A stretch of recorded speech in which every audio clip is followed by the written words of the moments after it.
Hello guys, welcome to our channel. आज हम class 12th के केमिस्ट्री का चैप्टर नंबर 1 सॉल्यूशन के सारे एग्जाम्पल्स और सारे के सारे इंटेक्स की सॉल्यूशंस देखने वाले हैं, उनको समझने वाले हैं। तो स्टार्ट करते हैं हम। तो अभी हम क्या करेंगे, यहाँ पर सारे के सारे जितने भी एग्जाम्पल है पहले वो कंप्लीट करेंगे, फिर जितने भी इंटेक्स है वो कंप्लीट करेंगे एंड देन हम किस में आएंगे, एक्सरसाइज में आएंगे। ठीक है, तो पहले हम एग्जाम्पल से स्टार्ट करते हैं। तो स्टार्ट करते हैं हमारे पहले एग्जाम्पल से, जिसका एग्जाम्पल नंबर 1.1 सॉल्यूशन चैप्टर का, क्लास 12th के केमिस्ट्री का। ठीक है, तो अगर हम देखें एग्जाम्पल नंबर 1.1 के अंदर, तो यहाँ पे हमें क्वेश्चन क्या बोला हुआ है, calculate the mole fraction of the ethylene glycol C2H6O2 in a solution containing 20% of C2H6O2 by mass. यानी कि हमें क्या कैलकुलेट करने के लिए कहा है, यहाँ पर हमें कैलकुलेट करने के लिए कहा है मोल फ्रैक्शन। किसका मोल फ्रैक्शन? इथिलीन ग्लाइकोल का। जब हमने 20% इथिलीन ग्लाइकोल बाय मास का क्या बनाया है, सॉल्यूशन बनाया है। ठीक है, तो देखो अभी तो यहाँ पर हम इस क्वेश्चंस को समझेंगे जरूर, लेकिन अगर आपको इसके अकेले अकेले के वीडियो देखने हो तो वो भी मेरे चैनल पे पड़े, आप देख सकते हो। ठीक है, तो स्टार्ट करते हैं। देखो सबसे पहले हमें क्या बोला है कि हमें मोल फ्रैक्शन कैलकुलेट करना है इथिलीन ग्लाइकोल का। ठीक है, अगर वो सॉल्यूशन बनाना है 20% बाय मास। अभी को 20% बाय मास का मतलब क्या होता है? इसका मतलब ये है कि हमारा 20 gram of the ethylene glycol present है in the 100 gram of the solution, या फिर ऐसा कह सकते हो कि 20 ग्राम ऑफ इथिलीन ग्लाइकोल जो है वो प्रेजेंट है in the 80 gram of water to form 100 gram of the solution. ठीक है, बाय मास का मतलब ही एक्चुअली में ये होता है।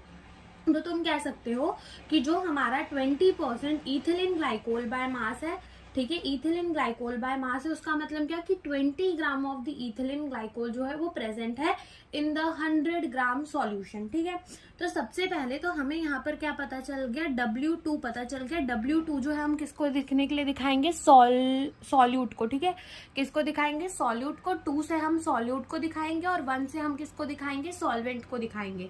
तो यहाँ पे weight of the ethylene glycol हमें पता चल गया कि कितना बोल रखा है, हमें 20 ग्राम बोल रखा है। और जब अगर सॉल्यूट हमारा 20 ग्राम है, सॉल्यूट का मतलब पता है क्या होता है, जो चीज सॉल्यूशन के अंदर लेस क्वांटिटी में प्रेजेंट होती है उसको हम सॉल्यूट कहते हैं, और जो ज्यादा क्वांटिटी में प्रेजेंट होती है उसको हम क्या कहते हैं, सॉल्वेंट कहते हैं। तो 20 ग्राम सॉल्यूट प्रेजेंट है, 20 ग्राम हमारा इथिलीन ग्लाइकोल प्रेजेंट है, तो हमारा जो सॉल्वेंट है वो कितना प्रेजेंट होगा, 80 ग्राम, क्योंकि टोटल 100 ग्राम का सॉल्यूशन है ना। देखिए टोटल कितने ग्राम का सॉल्यूशन है, 100 ग्राम का। तो 20 ग्राम क्या प्रेजेंट है उसके अंदर, सॉल्यूट, और 80 ग्राम क्या प्रेजेंट है, सॉल्वेंट प्रेजेंट है। अब यहाँ पे मोलर मास की बात आती है, हमें यहाँ मोलर मास जो है वो फाइंड करना पड़ेगा। तो वाटर का मोलर मास कितना होता है, 18, और इथिलीन ग्लाइकोल का मोलर मास कितना होता है, 62। मैं कैलकुलेट करके दिखा देती हूँ। देखो इथिलीन ग्लाइकोल का फॉर्मूला C2H6O2, तो कार्बन का कितना हो जाएगा, 12 इंटू कितने कार्बन है, 2, प्लस हाइड्रोजन कितना है, 6 प्लस। ठीक है, हाइड्रोजन का 1 होता है, इंटू 6 करेंगे तो 6। ठीक है, और ऑक्सीजन का कितना होता है, 16 इंटू कितने ऑक्सीजन है, 2 ऑक्सीजन। 12 टूजा कितना हो जाएगा, 24 प्लस 6, और ये हमारा 16 टूजा कितना हो जाएगा, 32। और यहाँ पे हम इसको ऐड करेंगे तो ये हमें कितना मिल जाएगा, 62 ग्राम पर मोल। ठीक है, कितना मिल जाएगा, 62 ग्राम पर मोल। ये हमें क्या मिल गया, मोलर मास ऑफ M2, यानी कि इथिलीन ग्लाइकोल का मोलर मास मिल गया कितना, 62 ग्राम। ठीक है, इथिलीन ग्लाइकोल का हमें क्या मिल गया, मोलर मास मिल गया 62 ग्राम। ठीक है, तो ये हमने फाइंड कर लिया इसका मोलर मास। फिर अब हम वाटर का मोलर मास निकाल लेते हैं। वाटर क्या होता है, H2O, हाइड्रोजन का 1 इंटू कितने हाइड्रोजन है, 2, ऑक्सीजन का 16, ये 2 प्लस 16 कितना हो जाएगा, 18। तो यहाँ पर जो हमारा मोलर मास है वाटर का वो कितना हो जाएगा, 18 ग्राम पर मोल। कितना हो जाएगा, 18 ग्राम पर मोल। यहाँ पे मोल लगा देना। ठीक है,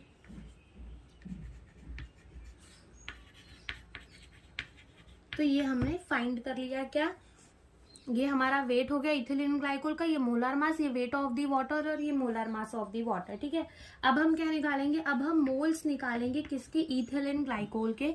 तो उसका गिवन वेट अपॉन में क्या करेंगे, उसका मोलर मास, यानी कि 20 डिवाइड बाय क्या कर देंगे, 62। और जब हम इसको डिवाइड करेंगे तो जो हमारा आंसर है वो आएगा 0.3 2 यानी कि ये क्या आ गया हमारे moles of the ethylene glycol. Moles of water भी हम निकाल लेते हैं कि मोल्स ऑफ वाटर कितने होंगे।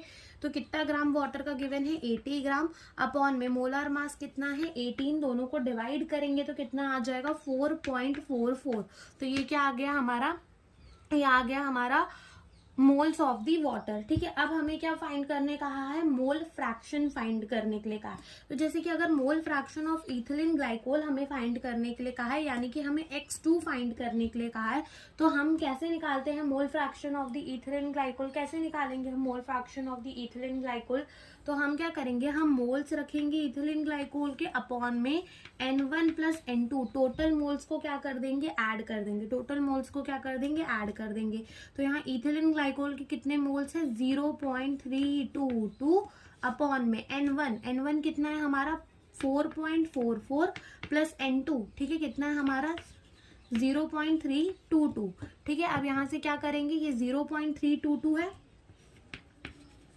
और जब हम ऐड करेंगे 4.44 प्लस 0.322 को, तो ये आ जाएगा हमारा 4.762। और जब हम इसको डिवाइड करेंगे तो यहाँ से जो हमारा मोल फ्रैक्शन है इथिलीन ग्लाइकोल का, वो कितना आ जाएगा 0.0676। कितना आ जाएगा 0.0676। तो ये क्या आ गया हमारा मोल fraction of the ethylene glycol, जो कि हमें इस क्वेश्चन के अंदर पूछा था। ठीक है, सिमिलरली इन्होंने ना हमें वाटर का मोल भी निकाल के दिया हुआ है कि पहले उन्होंने वाटर के मोल्स लिख दिए हैं, नीचे टोटल मोल्स लिख दिए हैं और डिवाइड करके आंसर दे दिया है। लेकिन एक और तरीका होता है वाटर के मोल्स निकालने का। किसी भी सॉल्यूशन के अंदर x1 प्लस x2 यानी कि मोल fraction of the solvent plus mole fraction of the solute बराबर क्या होता है 1। क्या होता है 1। तो अगर हमें क्या निकालना है, x1 निकालना है, तो हम 1 माइनस x2 करके भी x1 को निकाल सकते हैं। तो यहाँ से 1 माइनस 0.0676 करेंगे, यहाँ से हम 1 माइनस, ठीक है, इसको हम माइनस करेंगे तो यहाँ से हमारा आंसर कितना आ जाएगा, 0.932। कितना आ जाएगा 0.932। ये क्या आ गया हमारा मोल फ्रैक्शन ऑफ दी वाटर। तो यहाँ पे हमने दोनों के ही मोल फ्रैक्शन निकाल दिए। अब हम एनसीईआरटी में देखते हैं कि इसका सॉल्यूशन हमें कैसे किस तरीके से समझाया गया है, तो अब हम वो देखते हैं। तो ध्यान से देखो, सबसे पहले तो इन्होंने क्या बोल दिया है हमें, assume that we have the 100 gram of the solution. ठीक है, one can start with any amount solution because the result obtained will be same। यानी कि ये कह रहे हैं कि आप कितने भी ग्राम सॉल्यूशन के मान सकते हो, रिजल्ट आपको सेम ही मिलेगा। Solution contain 20 gram of the ethylene glycol and 80 gram of the water. तो 100 ग्राम का सॉल्यूशन है तो उसमें 20 ग्राम तो क्या होंगे इथिलीन ग्लाइकोल और 80 ग्राम क्या होंगे, वाटर होंगे। फिर यहाँ पे मोलर मास निकाला गया है इथिलीन ग्लाइकोल का 62 ग्राम पर मोल। यहाँ पे मोल्स निकाल लिए गए हैं गिवन वेट अपॉन में मोलर मास करके, तो ये 0.322 मोल आ गए। फिर मोल्स ऑफ दी वाटर निकाले गए हैं 80 ग्राम अपॉन में 18 ग्राम पर मोल करके 4.444 मोल आ गए। फिर मोल फ्रैक्शन निकाला है इथिलीन ग्लाइकोल का, तो moles of ethylene glycol upon में moles of ethylene glycol plus mole of water. ठीक है, मोल्स ऑफ वाटर, तो यहाँ पे मोल्स ऑफ इथिलीन ग्लाइकोल रख दिया, नीचे क्या कर दिया, सबके मोल्स को ऐड कर दिया और आंसर निकाल दिया। सिमिलरली मोल्स ऑफ वाटर इन्होंने इसी फॉर्मूले से निकाले हैं, लेकिन 1 माइनस करके भी हम निकाल सकते हैं। तो ये हो गया हमारा एग्जाम्पल नंबर 1.1। अब आते हैं हम एग्जाम्पल नंबर 1.2 के अंदर। तो अब आते हैं हम एग्जाम्पल नंबर 1.2 के अंदर। तो देखो यहाँ का क्वेश्चन हम रीड करते हैं। हमें कहा है calculate the molarity of the solution containing 5 gram of the NaOH in 450 ml of solution. तो हमें यहाँ पे मोलैरिटी फाइंड करने के लिए कही गई है। और मोलैरिटी का क्या फॉर्मूला होता है, मोलैरिटी का फॉर्मूला होता है मोल्स ऑफ सॉल्यूट। ठीक है, सॉल्यूट को जो सॉल्यूशन के अंदर लेस क्वांटिटी में प्रेजेंट हो वो हमारा सॉल्यूट। ठीक है, मोल्स ऑफ सॉल्यूट अपॉन में volume of the solution in litre. ठीक है, volume of the solution in litre, volume of the solution in litre, और इसकी यूनिट आती है मोल इसके और पर लीटर। तो ये मोलैरिटी हमें जो है वो फाइंड करने के लिए कही गई है। तो हमें गिवन क्या क्या है, हमें गिवन है हमारे सॉल्यूट यानी कि NaOH का weight that is 5 gram given है। ठीक है, और हमें क्या गिवन है हमें वॉल्यूम गिवन है सॉल्यूशन की कितनी 450 ml, कितनी गिवन है 450 ml गिवन है, ठीक है। और यहाँ से हमें M2 यानी कि molar mass of the NaOH, तो देखो NaOH हमें क्या निकालना है, molar mass of the NaOH। तो molar mass of the NaOH होता तो 40 है, ठीक है, ये याद भी हो जाएगा तुम्हें समय के साथ साथ, ठीक है। देखो सबसे पहले यहाँ पर सोडियम का मास कितना होगा 23, ऑक्सीजन का 16, हाइड्रोजन का 1, तो कितना आ जाएगा 40 ग्राम पर मोल, तो ये आ जाएगा हमारा 40 ग्राम पर मोल, ठीक है। फिर उसके बाद बस अब हमें गिवन है, बस ये वॉल्यूम हमें किस में चाहिए होता है, लीटर में, लेकिन यहाँ किस में गिवन है, ml में गिवन है, ठीक है। ये वॉल्यूम हमें किस में गिवन है, ml में गिवन है, तो बस इसको डिवाइड बाय 1000 कर देना होता है, तो ये हमारा किसके अंदर कन्वर्ट हो जाता है, लीटर के अंदर कन्वर्ट हो जाता है। तो अब यहाँ पे पुट करते हैं मोलारिटी बराबर मोल्स, मोल्स कैसे निकालेंगे, W2 अपॉन में M2 करके, that is given weight upon में molar mass into volume of the solution, किस में चाहिए, लीटर में, लेकिन क्वेश्चन में हमें ml में गिवन है, तो क्या करेंगे, डिवाइड बाय 1000 कर देंगे। W2 कितना है 5 ग्राम, ठीक है, इनटू 1000 अपॉन में M2 कितना है, M2 हमारा है 40, ठीक है, एंड वॉल्यूम ऑफ सॉल्यूशन कितनी गिवन है 450 ml।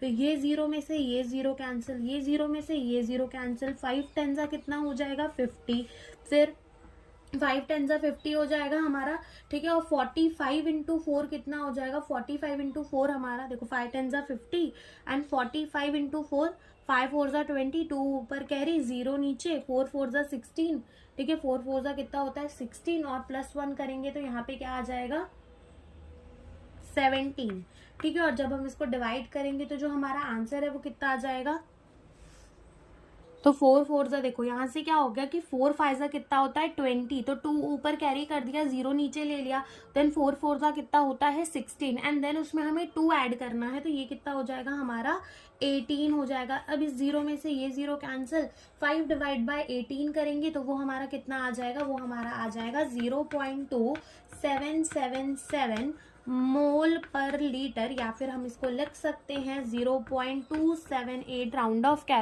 ऑफ करके 0.278 मोल पर लीटर, ठीक है, क्या लिख सकते हैं, मोल पर लीटर। तो ये हमारी क्या आ गई, मोलैरिटी आ गई, जो कि हमें इस क्वेश्चन के अंदर पूछा था। एनसीईआरटी में देखते हैं किस तरीके से हमें सॉल्यूशन गिवन है। तो देखो क्या बोला है, कैलकुलेट करने के लिए बोला है molarity of the 5 gram of the NaOH in the 450 ml solution. तो सबसे पहले उन्होंने मोल्स निकाले हैं, गिवन वेट अपॉन में मोलर मास करके, तो मोल्स आ गए, ठीक है। हमने क्या किया, हमने डायरेक्टली फॉर्मूले में रख के निकाल दिया है। फिर उन्होंने क्या दिया है, volume of the solution litre के अंदर दिया है, दैट इज 450 ml, ठीक है। और उन्होंने फिर 1000 से डिवाइड करके अलग से निकाला है। फिर उन्होंने मोलारिटी का इक्वेशन यूज किया है 0.125 मोल इनटू 1000 अपॉन में 450 बराबर ये, और इधर से इन्होंने मोल पर लीटर और डेसीमीटर सेम ही होता है, तो उसमें इन्होंने हमें आंसर दिया है, ठीक है। तो अब आते हैं हम अपने एग्जाम्पल नंबर 1.3 के अंदर। अब आते हैं हम अपने एग्जाम्पल नंबर 1.3 के अंदर। लेट रीड द क्वेश्चन में हमें क्या दिया है, हमें बोला गया है calculate molality of 2.5 gram of ethanoic acid in the 75 gram of the benzene, ठीक है।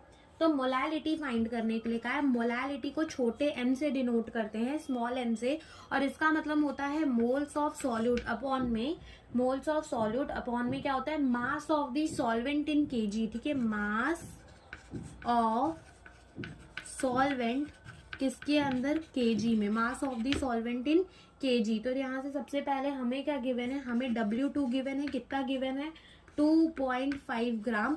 अब इसका मोलर मास कैसे निकलेगा, उसका फॉर्मूला हमें गिवन है इथेनॉइक एसिड का, क्या गिवन है CH3COOH, ठीक है। तो कार्बन का 12 प्लस हाइड्रोजन 1 इंटू 3 कार्बन का अगेन 12, 16 टू सा कितना हो जाएगा 32, क्योंकि एक ऑक्सीजन का कितना होता है 16, 2 ऑक्सीजन है तो 16 टू सा 32 प्लस 1 किसका, हाइड्रोजन का, ऐड करेंगे तो कितना आ जाएगा 60 ग्राम पर मोल। तो ये हमें क्या मिल गया, मोलर मास मिल गया। तो यहाँ पे लिख लेते हैं, ये कितना हो जाएगा हमारा 60 ग्राम पर मोल, ठीक है, कितना हो जाएगा 60 ग्राम पर मोल। तो यहाँ से हमारा मोलर मास आ गया, ठीक है। फिर उसके बाद देखो क्या बोला है, हमें मास ऑफ दी सॉल्वेंट भी तो चाहिए यहाँ पर।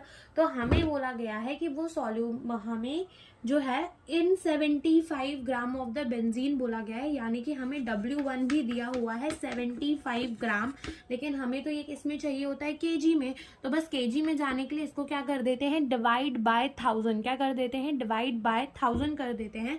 तो देखो चलो निकालते हैं। सबसे पहले मोल्स कैसे निकलेंगे, W2 अपॉन में M2 करके इनटू W2 अपॉन में M2 कर दिया।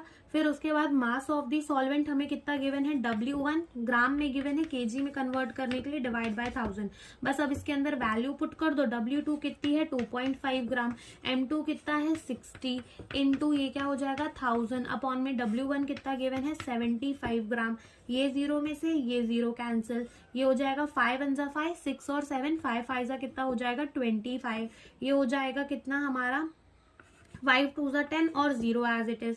फिर ये हो जाएगा 2 10 जा 20, ये हो जाएगा 2 3 जा 6। यहाँ से पॉइंट हटाकर नीचे हम एक 0 दे सकते हैं। 10 में से 10 क्या हो जाएगा, कैंसिल हो जाएगा।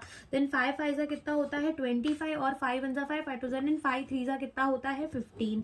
देन यहाँ से हमारे पास बचा कितना 5 और 3 3 जा कितना बचा हमारा 9।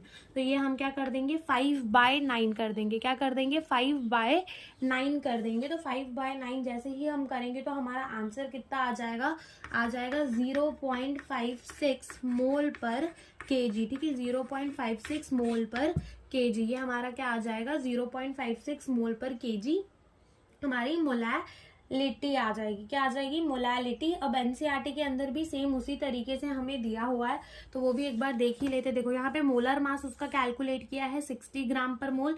फिर मोल्स निकाले गए हैं गिवन वेट अपॉन में मोलर मास करके। मास ऑफ बेंजीन ग्राम में दी है तो वो केजी में कन्वर्ट करना चाह रहे हैं तो डिवाइड बाय 1000 कर देते हैं। देन मोलैलिटी फाइंड कर लिया, मोल्स रख के अपॉन में केजी ऑफ बेंजीन रख के, तो मोल्स रखे हैं बेंजीन को ग्राम में ही रखा और डिवाइड कर दिया है किससे 1000 से। तो यहाँ पे क्या निकल के आ गई है, मोलैलिटी निकल कर आ गई है, ठीक है। तो ये हो गया हमारा एग्जाम्पल नंबर 1.3। अब चलते हैं हम अपने एग्जाम्पल नंबर 1.4 के अंदर। अब हम करते हैं अपना example number 1.4।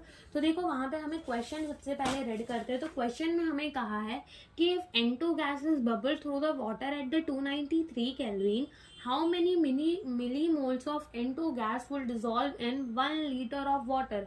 Assume that N2 exert a partial pressure of 0.987 bar, given that Henry law constant for N2 at 293 Kelvin is 76.48 kilo बार, ठीक है। तो यहाँ पे हमें बोला है कि एक N2 गैस है यानी कि नाइट्रोजन गैस है और वो वाटर पे 293 केल्विन से बबल हो रही है। तो हमसे पूछा है कितने मोल्स, तो मिली मोल्स का मतलब है कि 10 की पावर -3 में हमें पूछना चाह रहे हैं डिसॉल्व होंगे 1 लीटर ऑफ वाटर के अंदर। और हमें क्या गिवन है, हमें गिवन है पार्शियल प्रेशर, ठीक है। पार्शियल प्रेशर हमें गिवन है N2 का, जो N2 एक्सर्ट करता है, और हमें हेनरी लॉ कांस्टेंट यानी कि KH गिवन है, यानी कि ये जो क्वेश्चन है वो हेनरी लॉ से रिलेटेड है। तो पहले हम स्टार्ट करते हैं। तो सबसे पहले हमें जो प्रेशर है वो कितना गिवन है, प्रेशर हमें गिवन है 0.987 बार। कितना गिवन है 0.987 बार जो है वो हमें क्या गिवन है, प्रेशर गिवन है। फिर हमें KH कितना गिवन है, KH हमें गिवन है 76.48 किलो बार। तो किलो के लिए हम क्या लिख सकते हैं 10 की पावर 3 बार। तो इसको जब हम मल्टीप्लाई करेंगे 10 की पावर 3 से तो ये पॉइंट आगे शिफ्ट हो जाएंगे और ये हमें मिल जाएगा 76480 बार। तो ये हमें क्या गिवन है, KH गिवन है। नाउ अब हमें पता है कि P बराबर क्या होता है, KH काय होता है, ठीक है। P बराबर क्या होता है, KH काय होता है। वेर काय क्या है, mole fraction, P is the pressure, KH is KH। हम यहाँ पे निकालेंगे काय, that is the mole fraction, जो कैसे निकलेगा P/KH करके।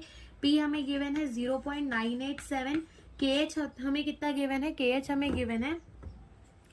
कितना गिवन है 76480।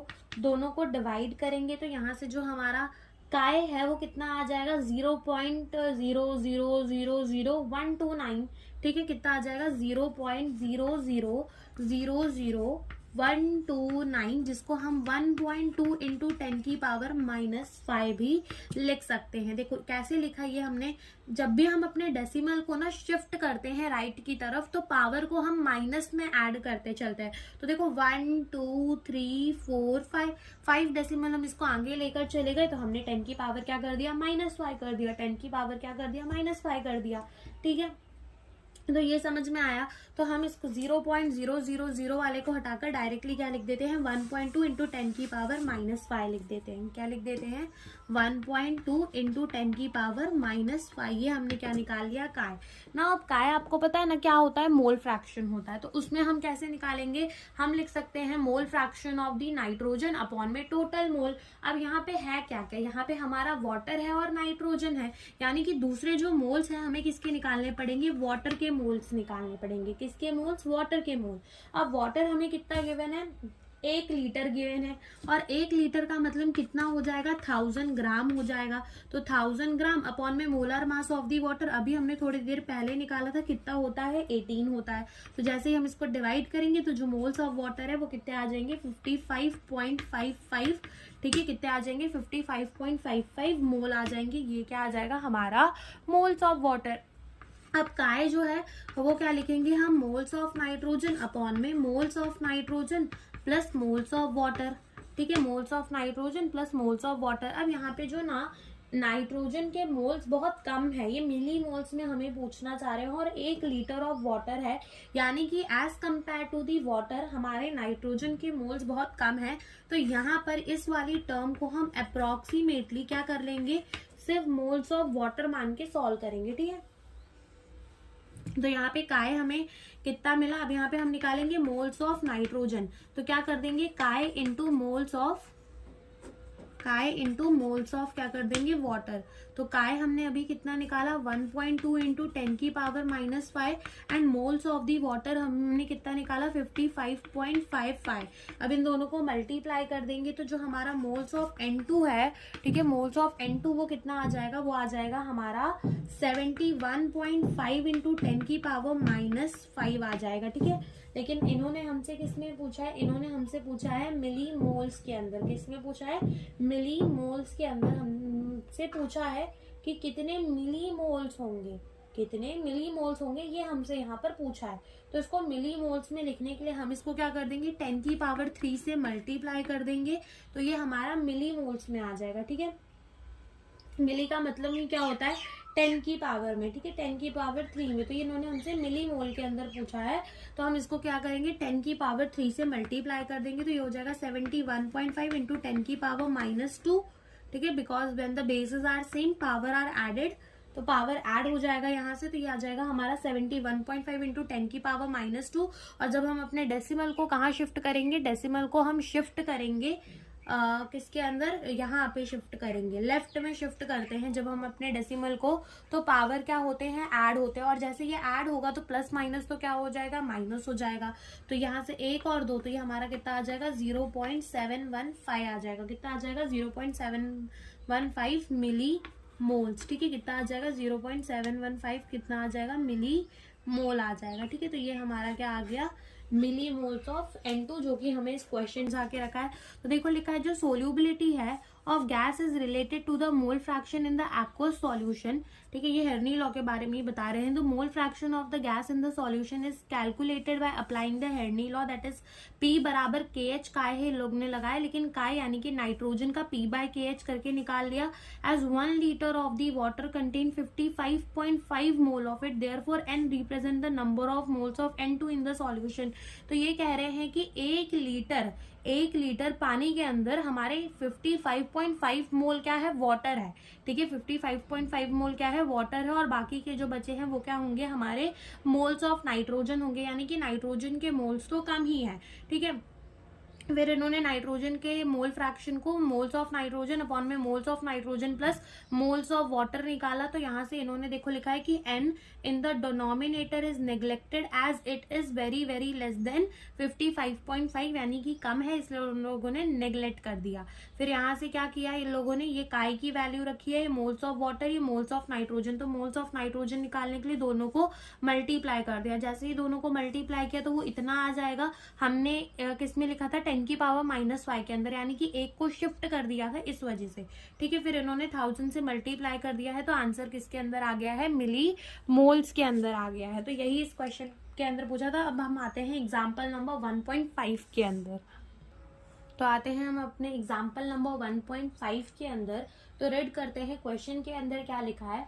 Vapour pressure of the chloroform यानी कि CH3Cl3 and dichloromethane at 298 Kelvin are 200 mm of Hg and 415 mm of Hg respectively. Calculate the vapor pressure of the solution prepared by mixing 25.5 gram of the chloroform and 40 gram of the dichloromethane at the 298 kelvin. और second हमें calculate करना है mole fraction of each component in the vapour phase. तो हम पहले part 1 को solve करेंगे, फिर पार्ट 2 को देखते हैं। तो देखो पार्ट 1 के अंदर हमें सबसे पहले क्या बोला है, उन्होंने बोला है कि क्लोरोफॉर्म लिया है हमने और डाइक्लोरोमीथेन लिया है। ठीक है, 298 केल्विन के अंदर, और उनके हमें क्या बता दिए हैं, प्योर वेपर प्रेशर बता दिए हैं कि क्लोरोफॉर्म का वेपर प्रेशर होता है 200 और डाइक्लोरोमीथेन का होता है 415। फिर उन्होंने बोला है कि हमने एक सॉल्यूशन बनाया जिसके अंदर हमने 25.5 ग्राम क्लोरोफॉर्म का डाला और 40 ग्राम डाइक्लोरोमीथेन का डाला। तो बता दो कि टोटल वेपर प्रेशर जो है सॉल्यूशन का वो कितना हो जाएगा। तो ये हमसे पार्ट 1 के अंदर पूछा है। ठीक है, तो अभी यहाँ पे सबसे पहले हम क्या करेंगे, क्लोरोफॉर्म को 1 मानेंगे और डाइक्लोरोमीथेन को क्या मानेंगे, 2 मानेंगे। समझ में आया, क्लोरोफॉर्म को क्या मानेंगे, 1 मानेंगे, क्लोरोफॉर्म को 1 मानेंगे और डाइक्लोरोमीथेन को क्या मानेंगे, 2 मानेंगे। ठीक है, डाइक्लोरोमीथेन को क्या मानेंगे, 2 मानेंगे। तो यहाँ पे सबसे पहले हम निकालेंगे M1 क्या होगा हमारे क्लोरोफॉर्म का। तो यहाँ पे हम क्लोरोफॉर्म का मोलर मास निकालेंगे। तो देखो क्लोरोफॉर्म का फॉर्मूला हमें दिया ही हुआ है CHCl3। ठीक है, CHCl3, तो कार्बन का क्या हो जाएगा 12 प्लस हाइड्रोजन का क्या हो जाएगा 1। ठीक है, प्लस हाइड्रोजन का क्या हो जाएगा 1। फिर उसके बाद हमारा क्या है क्लोरीन का मोलर मास कितना होता है 35.5 होता है, लेकिन कैलकुलेशन को इजी करने के लिए तुम 35 लोगे तो भी चल जाएगा। ठीक है, तो तुम यहाँ पे क्या ले लो 35 ले लो, इनटू कितने क्लोरीन है, यहाँ पर 3 क्लोरीन है। और जब तुम इसे मल्टीप्लाई करोगे तो यहाँ से ये 12 + 1 13 इंटू 35 इंटू 3 करोगे तो यहाँ से जो मोलर मास है क्लोरोफॉर्म का वो कितना आ जाएगा, वो आ जाएगा तुम्हारा 118 ग्राम पर मोल। कितना आ जाएगा 118 ग्राम पर मोल। कितना आ जाएगा 118 ग्राम पर मोल। ठीक है, फिर उसके बाद तुम क्या करोगे, उसके बाद तुम निकाल low molar mass of the 2, यानी कि मोलर मास ऑफ 2 किसका, डाइक्लोरोमीथेन का। जो पहले दिया हम उसको 1 मान रहे हैं, जो बाद में दिया है हम उसको 2 मान ले रहे हैं। ठीक है, यहाँ पे कुछ सॉल्यूट सॉल्वेंट जैसा नहीं है। ठीक है, कुछ सॉल्यूट सॉल्वेंट जैसा नहीं है। तो अब हम क्या करते हैं, डाइक्लोरोमीथेन की क्या निकाल रहे हैं, मोलर मास। तो इसका फॉर्मूला क्या है CH2Cl2। ठीक है, क्या है CH2Cl2। ठीक है, तो कार्बन का हो जाएगा 12, हाइड्रोजन का कितना हो जाएगा 2 प्लस 35 इंटू क्लोरीन का हो जाएगा 35 इंटू कितने क्लोरीन है 2। तो यहाँ से जब हम इसको ऐड करेंगे तो ये हमारा कितना आ जाएगा 85 ग्राम पर मोल। कितना आ जाएगा 85 ग्राम पर मोल। ठीक है, फिर हमें जो है P1 नॉट गिवन है, यानी कि हमें वेपर प्रेशर किसका गिवन है, क्लोरोफॉर्म का कितना गिवन है 200 mm ऑफ Hg। कितना गिवन है 200 mm ऑफ Hg। और जो हमें वेपर प्रेशर गिवन है डाइक्लोरोमीथेन का वो कितना गिवन है 415 mm ऑफ Hg। ये हमें प्योर वेपर प्रेशर गिवन है। क्या गिवन है, प्योर वेपर प्रेशर गिवन है। ठीक है, अब हमको क्या निकालना है, हमें यहाँ पर निकालना पड़ेगा मोल्स। क्या निकालने पड़ेंगे, मोल्स निकालने पड़ेंगे, देन मोल फ्रैक्शन निकालनी पड़ेगी, एंड देन जाकर कहीं हम टोटल को निकाल सकते हैं। ठीक है, तो पहले हम यहाँ पर मोल्स फाइंड कर लेते हैं। किसके मोल, क्लोरोफॉर्म के मोल। तो गिवन वेट कितना है क्लोरोफॉर्म का गिवन वेट है 25.5 ग्राम। तो 25.5 ग्राम को डिवाइड कर देंगे किससे, उसके मोलर मास से, दैट इज 11 8 से तो ये आ जाएगा 0.216 और ऐसे ही हम क्या निकाल लेंगे डाइक्लोरोमीथेन का मोल्स। ठीक है, डाइक्लोरोमीथेन के मोल्स निकालेंगे तो डाइक्लोरोमीथेन कितना गिवन है 40 ग्राम, उसका मोलर मास कितना है 85। यहाँ पे जब हम डिवाइड करेंगे तो आंसर हमारा कितना आ जाएगा 0.47।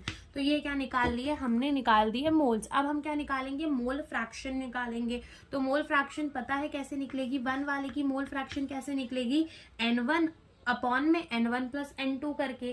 तो N1 प्लस N2 जो है वो हमारा 0.868 के बराबर होगा, N1 प्लस N2 0.0868 के बराबर होगा। ठीक है, तो यहाँ पे देखो पहले हम लिखेंगे N1 कितना है हमारा 0.216 अपॉन में N1 प्लस N2 करेंगे, N1 प्लस N2 करेंगे तो कितना आ जाएगा 0.686 के बराबर।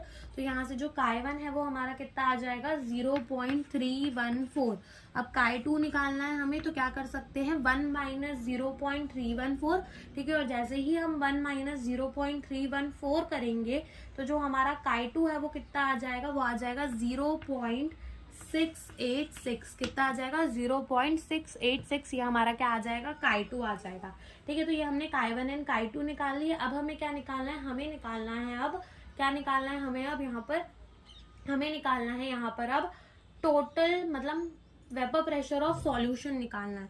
तो वेपर प्रेशर ऑफ सॉल्यूशन का फॉर्मूला होता है P0A Chi A plus P0B Chi B। ठीक है, P0A Chi A plus P0B Chi B, P0A कह लो या फिर यहाँ पे 1 कह लो, P01 Chi1 अपॉन में P02 Chi2, P02 Chi2। ठीक है, इस तरीके से हम निकालते हैं। तो यहाँ पे देखो P01 कितना गिवन है 200 गिवन है, Chi1 हमने कितना निकाला 0.314 प्लस P02 कितना गिवन है 415 गिवन है, और हमने Chi2 कितना निकाला 0.686 निकाला। यहाँ से जब हम 200 को मल्टीप्लाई करेंगे विद 0.314 तो ये आ जाएगा 62.8 प्लस जब 415 को मल्टीप्लाई करेंगे 0.868 से तो ये आ जाएगा 284.6। ठीक है, जब दोनों को प्लस करेंगे तो जो हमारा P टोटल है, P ऑफ सॉल्यूशन है वो कितना आ जाएगा 347.4 mm ऑफ Hg। कितना आ जाएगा 374.4 mm of Hg, 347.4 mm of Hg। ये क्या आ जाएगा हमारा, ये आ जाएगा हमारा टोटल सॉल्यूशन का टोटल। ठीक है, टोटल वेपर प्रेशर। तो ये हो गया हमारा पार्ट नंबर 1। तो देखो एनसीईआरटी के अंदर हम देख लेते हैं हमें कैसे समझाया गया है। तो देखो सबसे पहले तो हमें क्या बोल दिया गया है कि मोलर मास निकाला गया है किसका, इन्होंने पहले मोलर मास निकाला है किसका, डाइक्लोरोमीथेन का 85।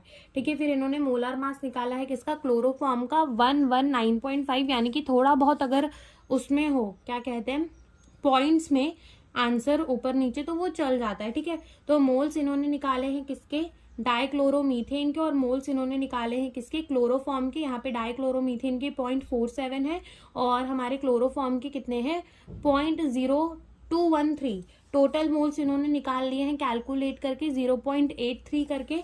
फिर इन्होंने मोल फ्रैक्शन निकाली है किसकी, डाइक्लोरोमीथेन की, और mole fraction of the chloroform. Then यहाँ पे लगाया है इन्होंने पी टोटल का formula in the term of Chi2। ठीक है, in the term of Chi2 इन्होंने क्या लगाया है पी टोटल का फॉर्मूला, तो वो भी सही है ये भी सही है। ठीक है, तो इनका कितना आंसर आया है P total that is 347.9 mm of Hg, और हमारा कितना आया है 347.4 mm ऑफ Hg। ठीक है, अब इसके आते हैं दूसरे पार्ट के अंदर, दैट इज सेकेंड वाले पार्ट के अंदर, जहां हमें कहा गया है mole fraction of each component in the vapour phase. तो यहाँ पे हमने मोल फ्रैक्शन तो निकाला लेकिन ये वेपर फेज में नहीं था। अब हमें इन्होंने क्या बोल दिया, मोल फ्रैक्शन निकाल दो क्लोरोफॉर्म का भी एंड डाइक्लोरोमीथेन का भी, किसके अंदर, इन दी क्लोरोफॉर्म का भी एंड डाइक्लोरोमीथेन का भी इन दी किसके अंदर, इन द गैस फेज।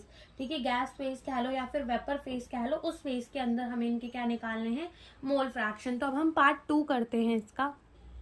तो अब इसके पार्ट 2 में आते हैं। तो देखो पार्ट 2 के अंदर हमें क्या निकालने बोला है, mole fraction in the vapour phase.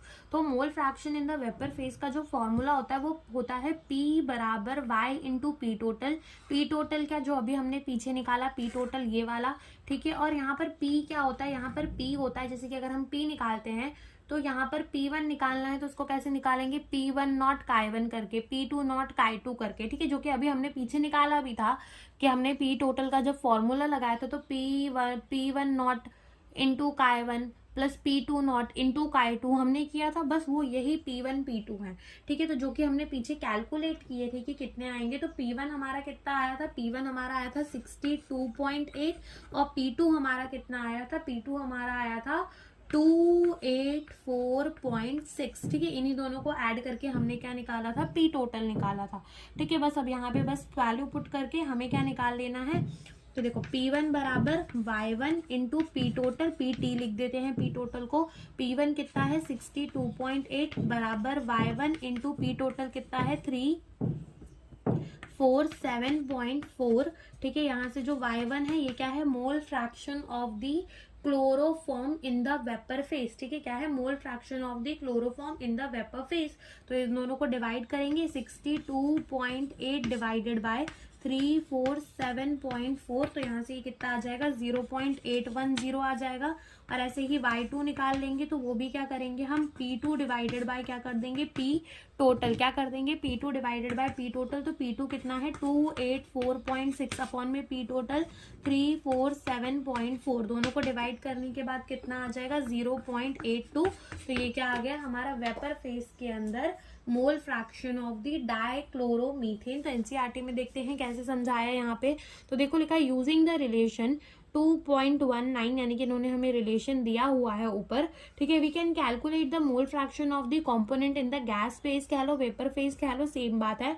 तो इन्होंने यहाँ पे पहले P कैलकुलेट किया है CH2Cl यानी कि डाइक्लोरोमीथेन का, वो कैसे कैलकुलेट किया है इन्होंने, P not of dichloromethane and mole fraction of the dichloromethane करके, ठीक है। और ऐसे ही क्लोरोफॉर्म का भी किया, और उसके बाद यहाँ पे क्या किया है कि P of the chloroform divided by P total कर दिया, and P of the chloroform divided by P total कर दिया, and P of the dichloromethane upon में क्या कर दिया है, P टोटल कर दिया और आंसर निकाल दिया है, ठीक है। तो यही हमसे यहाँ पर पूछा था। अब आते हैं अपने एग्जाम्पल नंबर 1.6 के अंदर,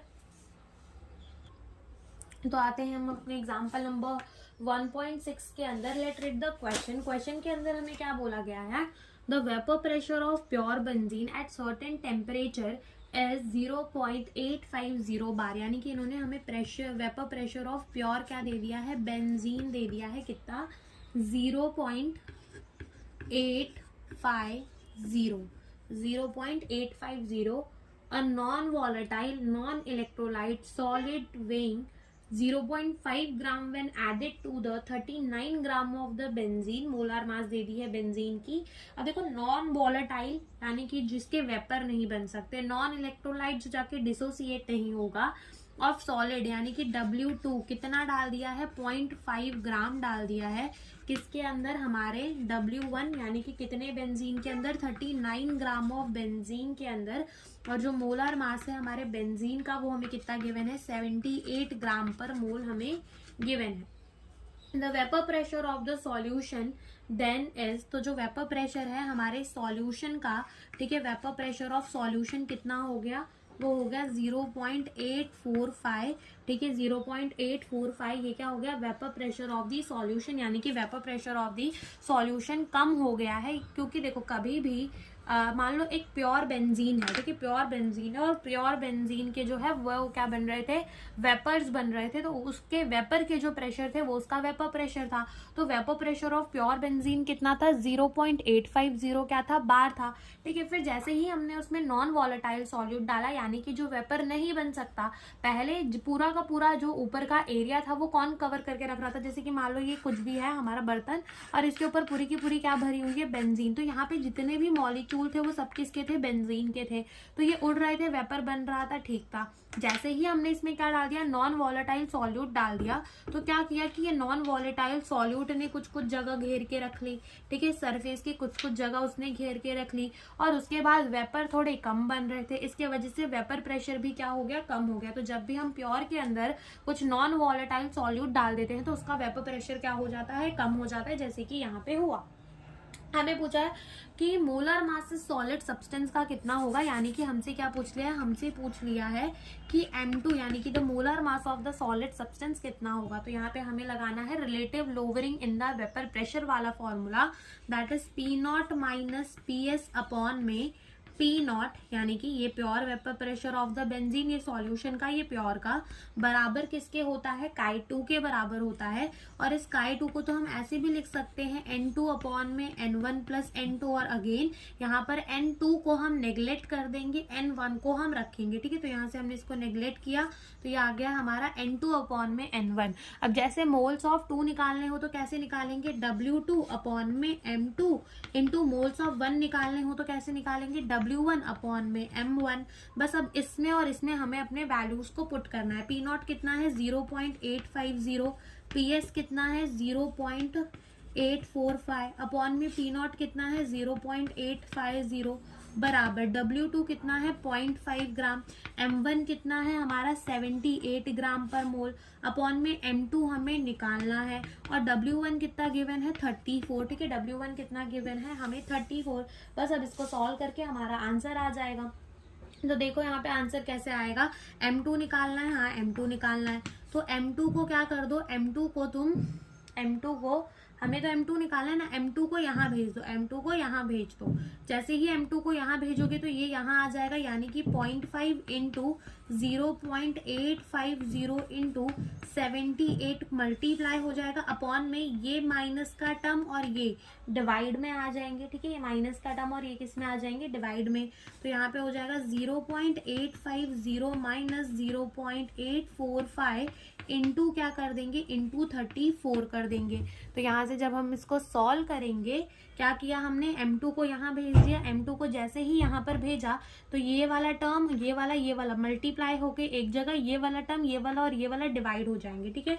और इसको हम जैसे ही सॉल्व करेंगे तो यहाँ पे ऊपर हम जब इसको मल्टीप्लाई करेंगे तो आएगा 33.15, और नीचे इसको माइनस करके मल्टीप्लाई करेंगे तो वो आ जाएगा 0.195 बराबर कितना आ जाएगा 170 ग्राम पर मोल। तो जो मोलार मास इन्होंने जो सॉल्यूट डाला था हमारे बेंजीन के अंदर, जो नॉन वॉलेटाइल सॉल्यूट डाला था 0.5 ग्राम, उसका मोलर मास कितना आ गया 170 ग्राम पर मोल। कितना आ गया उसका मोलर मास 170 ग्राम पर मोल आ गया। तो यही हमसे इस क्वेश्चन के अंदर पूछा था। अब हम आते हैं अपने एग्जाम्पल नंबर 1.7 में जाने से पहले हम इसमें देखते हैं कैसे लिखा है। The various quantity known to us are as follow. इन्होंने हमको vapour pressure of pure benzene दिखाया, देन सॉल्यूशन का, then molar mass of the benzene, then W2 कितना डाला, W1 कितना था। Substituting the values in the equation के अंदर इन्होंने P0 है, ये PS है अपॉन में P0 इंटू W2 अपॉन में M2, W1 अपॉन में M1 करके इन्होंने M2 निकाल दिया है, दैट इज 170 ग्राम पर मोल, ठीक है। अब आते हैं हम अपने एग्जाम्पल नंबर 1.7 के अंदर।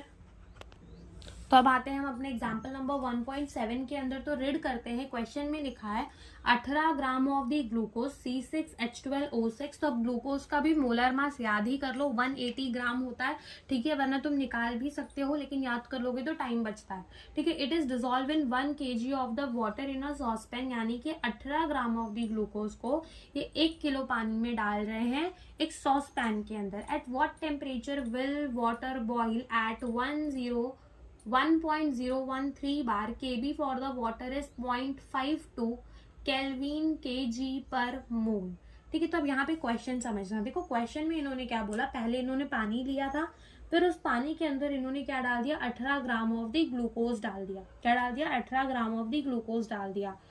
तो पहले पानी एक टेम्परेचर पे क्या हो जाता होगा, बॉईल हो जाता होगा। पानी कितने टेम्परेचर में बॉईल हो जाता है, 100 डिग्री सेल्सियस कह लो, ठीक है। 100 डिग्री सेल्सियस के अंदर पानी जो है वो बॉईल हो जाता है। और अगर तुम इसको केल्विन में कहना चाहो तो 100 डिग्री सेल्सियस पे 273 प्लस करोगे, 373 केल्विन में हमारा पानी अकेला जो था वो बॉईल हो जाता। लेकिन अब हमने उसके अंदर क्या डाल दिया है, अब हमने उसके अंदर डाल दिया है ग्लूकोज, ठीक है। क्या डाल दिया है, ग्लूकोज डाल दिया है। तो अब पहले जितने टेम्परेचर के अंदर हमारा पानी बॉईल हो रहा था 373 केल्विन में, अब हमने उसके अंदर डाल दिया है ग्लूकोज, तो अब हमारा पानी उतने टेम्परेचर पे तो बॉईल नहीं होगा, ठीक है, क्योंकि हमारा टॉपिक ही क्या है, एलिवेशन इन बॉइलिंग पॉइंट। क्या बॉइलिंग पॉइंट जो है वो सॉल्यूशन का एलिवेट हो जाएगा, एलिवेशन हो जाएगा उसके अंदर, वो बढ़ जाएगा। तो अब हमने उसका ग्लूकोज डाल दिया उसके अंदर। अब जैसे ही हमने ग्लूकोज डाला उसके अंदर, अब हमारा पानी जो है 373 केल्विन पे बॉईल नहीं होगा, थोड़ा उससे ज्यादा टेम्परेचर लगेगा। तो कितना ज्यादा लगेगा वो हमें यहाँ पर, पहली बात तो वो हमें यहाँ पर क्या करना है, फाइंड करना है। और हमें कुछ कुछ चीजें दे रखी है, जैसे कि हमें वाटर बॉईल होता है इतने प्रेशर के अंदर, वो बता दिया है, ठीक है। तो मतलब वाटर कितने टेम्परेचर पे बॉईल होगा वो हमें बताना है। केबी फॉर द वाटर हमें गिवन है, हमें 18 ग्राम ऑफ दी ग्लूकोज और 1 kg of the water given है, ठीक है। तो क्वेश्चन समझ में आया। तो सबसे पहले गिवन क्या क्या है हम वो लिखेंगे। तो हमें गिवन है W2, यानी कि हमें ग्लूकोज का कितना वेट गिवन है, 18 ग्राम, ठीक है। 18 ग्राम हमें क्या गिवन है, ग्लूकोज का वेट, सॉरी 18 ग्राम हमें क्या गिवन है, ग्लूकोज का वेट हमें कितना गिवन है, 18 ग्राम। देन बात आती है M2 की, that is the molar mass of the glucose. तो अभी बताया ग्लूकोज क्या होता है, C6H12O6, तो कार्बन का 12 इंटू कितने कार्बन है 6, प्लस हाइड्रोजन का 1 इंटू कितने हाइड्रोजन है 12, प्लस ऑक्सीजन का कितना होता है 16 इंटू कितने ऑक्सीजन है 6। तो इन सबको जब मल्टीप्लाई करके प्लस करते हैं तो कितना आ जाता है 180 ग्राम पर मोल। तो मैं यहाँ डायरेक्टली लिख देती हूँ कि कितना आ जाएगा molar mass of the glucose हमारा, वो आ जाएगा 180 ग्राम पर मोल, ठीक है। ये हमारा आ गया molar mass of the glucose. फिर W1 यानी कि हमें वाटर कितना गिवन है, 1 kg कह लो या फिर 1000 ग्राम कह लो। KB कितना गिवन है हमें, 0.52 केल्विन kg पर मोल गिवन है, ठीक है। फिर उसके बाद हमें क्या फाइंड करना है, हमें फाइंड करना है कि कितना टेम्परेचर पे कितना टेम्परेचर बढ़ा होगा, कितना टेम्परेचर बढ़ा होगा, ठीक है। ये हमें जो है फाइंड करना है, हमें TB फाइंड करना है। तो TB फाइंड करना है कि कितना एलिवेशन आया होगा बॉइलिंग पॉइंट के अंदर। तो वो हम कैसे पता लगा सकते हैं, देखो जो डेल्टा TB होता है that is change in boiling point, वो किसके बराबर होता है, T of solution minus T0 के, वे T0 क्या है, T0 वो एक्चुअल टेम्परेचर है जितने में हमारा वाटर बॉईल होने वाला था। TS क्या है, TS वो टेम्परेचर है जब हमने अपने वाटर के अंदर ग्लूकोज डाल दिया और अब हमारा वाटर उससे थोड़ा ज्यादा टेम्परेचर पे बॉईल होगा, उस टेम्परेचर पे नहीं होगा, वो TS।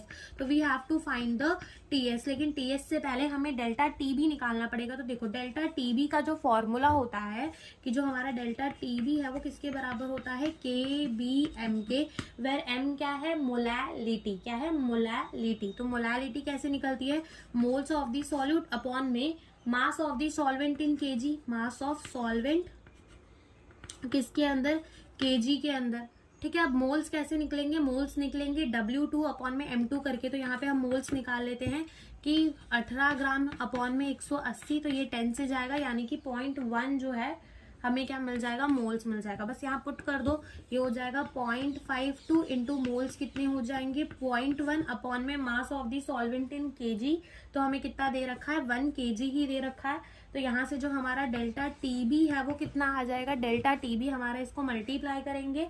तो तुम अगर ऐसे नहीं मल्टीप्लाई कर सकते तो यहाँ से पॉइंट हटाओ, नीचे 0 लगाओ, यहाँ से पॉइंट हटाओ, 2 नंबर है तो 2 0 और लगा दो। अब इसको क्या करोगे, जब अपने 52 को 1 से मल्टीप्लाई करोगे तो वो तो 52 ही रहेगा, ठीक है, वो तो क्या रहेगा 52, लेकिन बाद में तुम्हें 1000 से उसको डिवाइड करना है। तो जैसे कि 52 आ गया, 1000 से तुम्हें उसको क्या करना है, डिवाइड करना है। तो 1 2 3 4 ऐसे 4 डेसिमल तुम्हें आगे लेकर जाना पड़ेगा। तो ये हो जाएगा 0.052 केल्विन। तो ये क्या आ गया हमारा, डेल्टा TB आ गया। अब हमें क्या फाइंड करना है, TS फाइंड करना है। डेल्टा TB इज 0.052 बराबर TS क्या है वही हमें फाइंड करना है, और T0 क्या है, जब हमारा वाटर कितने टेम्परेचर के अंदर बॉईल होता है वो है, तो कितने में होता है 100 डिग्री सेल्सियस और 373.15 केल्विन भी कह सकते हो या फिर 373 केल्विन कह सकते हो, दोनों बातें ही सही होंगी। तो यहाँ पे हम है ना क्या कर लेते हैं, हम मान लेते हैं 373 373.15 केल्विन, कितना मान लेते हैं 373.15 केल्विन। ठीक है, वाटर कितने पे बॉईल होता है, जब हमारा प्रेशर जो है 1.013 बार होता है, तो वाटर हमारा कितने पे बॉईल होगा 373.15 केल्विन में। तो ये हो जाएगा 373.15 केल्विन, ये भी केल्विन में है। टीएस बराबर क्या हो जाएगा, दोनों को ऐड करना पड़ेगा, तो 373.15 प्लस 0.052 दोनों को ऐड करेंगे तो ये आ जाएगा 373.202 केल्विन। यानी कि देखो तुम टेम्परेचर बढ़ गया, एलिवेशन हो गया किसके अंदर, बॉइलिंग पॉइंट में। तो ये क्या आ गया, एलिवेशन इन बॉइलिंग पॉइंट आ गया, कि इतना टेम्परेचर और बढ़ाओगे तब जाके अब वो तुम्हारा क्या होना चालू करेगा, बॉइल होना स्टार्ट करेगा। ठीक है, तो ये हो गया हमारा एग्जाम्पल नंबर 1.7। रेड करते हैं एनसीईआरटी में कैसे दिया है। देखो, तो मोल्स ऑफ ग्लूकोज पहले उन्होंने निकाला है 0.1। ठीक है, मोल्स ऑफ ग्लूकोज निकाला है उन्होंने 0.1। फिर उन्होंने लिखा है number kilogram of solvent 1 kg given है। देन मोलालिटी निकाल ली है, कैसे, मोल्स अपॉन में क्या करके मास of the solvent in kg 0.1 ही आ जाएगा। For water change in boiling point, for water change in boiling point delta TB बराबर क्या होगा, केबी इंटू एम। डेल्टा टीबी बराबर क्या होगा, केबी इंटू एम। तो इन्होंने वो निकाला 0.052 केल्विन आ जाएगा। सिंस वाटर कहाँ बॉइल करता है 373.15 केल्विन। ठीक है, एट 1.013 बार प्रेशर, देयरफॉर जो बॉइलिंग पॉइंट है सॉल्यूशन की, दोनों को ऐड करके आएगा, यानी कि इतना केल्विन आ जाएगा। ठीक है, तो ये हो गया हमारा एग्जाम्पल नंबर 1.7। अब चलते हैं हम अपने एग्जाम्पल नंबर 1.8 के अंदर। तो अब आते हैं हम अपने एग्जाम्पल नंबर 1.8 के अंदर। Let read the question. Question के अंदर हमें क्या बोला गया है, the boiling point of the benzene is 353.23 kelvin. इन्होंने हमें बॉइलिंग पॉइंट बेंजीन का बताया है कि कितना है, 353.23 केल्विन है, जब when 1.80 gram of non volatile solute was dissolve in 90 gram of the benzene. तो हमने 1.80 gram of non volatile solute को डिजोल्व कर दिया है 90 ग्राम ऑफ बेंजीन के अंदर। The boiling point is raise, उसका जो बॉइलिंग पॉइंट है वो बढ़ चुका है, कितना तक, 354.11 केल्विन तक। कैलकुलेट करना है molar mass of the solute KB for the benzene, हमें गिवन है। बहुत इजी सा क्वेश्चन है। अगेन देखो, हमें क्या दिया है, हमें बॉइलिंग पॉइंट दे दिया है प्योर बेंजीन का, हमें T0 दे दिया है। Boiling point of pure benzene वो होती है 353.23 केल्विन। ठीक है, फिर उन्होंने हमें क्या बोला, W2 बराबर 1.80 ग्राम, इतना सॉल्यूट जो है वो हमने ऐड कर दिया है। कितने ग्राम ऑफ बेंजीन के अंदर, 90 ग्राम ऑफ बेंजीन के अंदर। तो जो उसकी बॉइलिंग पॉइंट है ना वो बढ़ गई, यानी कि जो बॉइलिंग पॉइंट है सॉल्यूशन की वो कितनी हो गई, 354.11 केल्विन हो गई। ठीक है, हमें क्या कैलकुलेट करना है, molar mass of the solute, यानी कि M2 कैलकुलेट करना है। केबी फॉर द बेंजीन हमें गिवन है, कितनी गिवन है वो हमें 2.53 केल्विन केजी पर मोल। कितनी, 2.53 केल्विन केजी पर मोल, ये हमें क्या गिवन है, केबी गिवन है। तो अगेन इजी सा ही क्वेश्चन है। तो यहाँ पर सबसे पहले तो हम क्या निकालेंगे, अपना डेल्टा टीबी निकाल लेंगे, जो कि हमारा क्या होगा, टीएस माइनस क्या होगा, T0। टीएस कितना गिवन है, 354.11 केल्विन। T0 कितना है, 353.23 केल्विन। ठीक है, तो इन दोनों को माइनस करते ही हमारा जो डेल्टा टीबी है वो कितना आ जाएगा, 0.88 केल्विन। ठीक है, ये हमारा क्या आ गया, डेल्टा टीबी आ गया। एलिवेशन इन बॉइलिंग पॉइंट आ गया, change in elevation in boiling point आ गया। ठीक है, तो ये हमने फाइंड कर लिया। नाउ अब हमें पता है कि डेल्टा टीबी बराबर क्या होगा, केबी इंटू एम होगा। ठीक है, केबी इंटू एम, वेर एम क्या है, मोलालिटी, जिसको हम लिख सकते हैं moles of the solute upon में वो मास ऑफ दी सॉल्वेंट किसके अंदर, केजी के अंदर।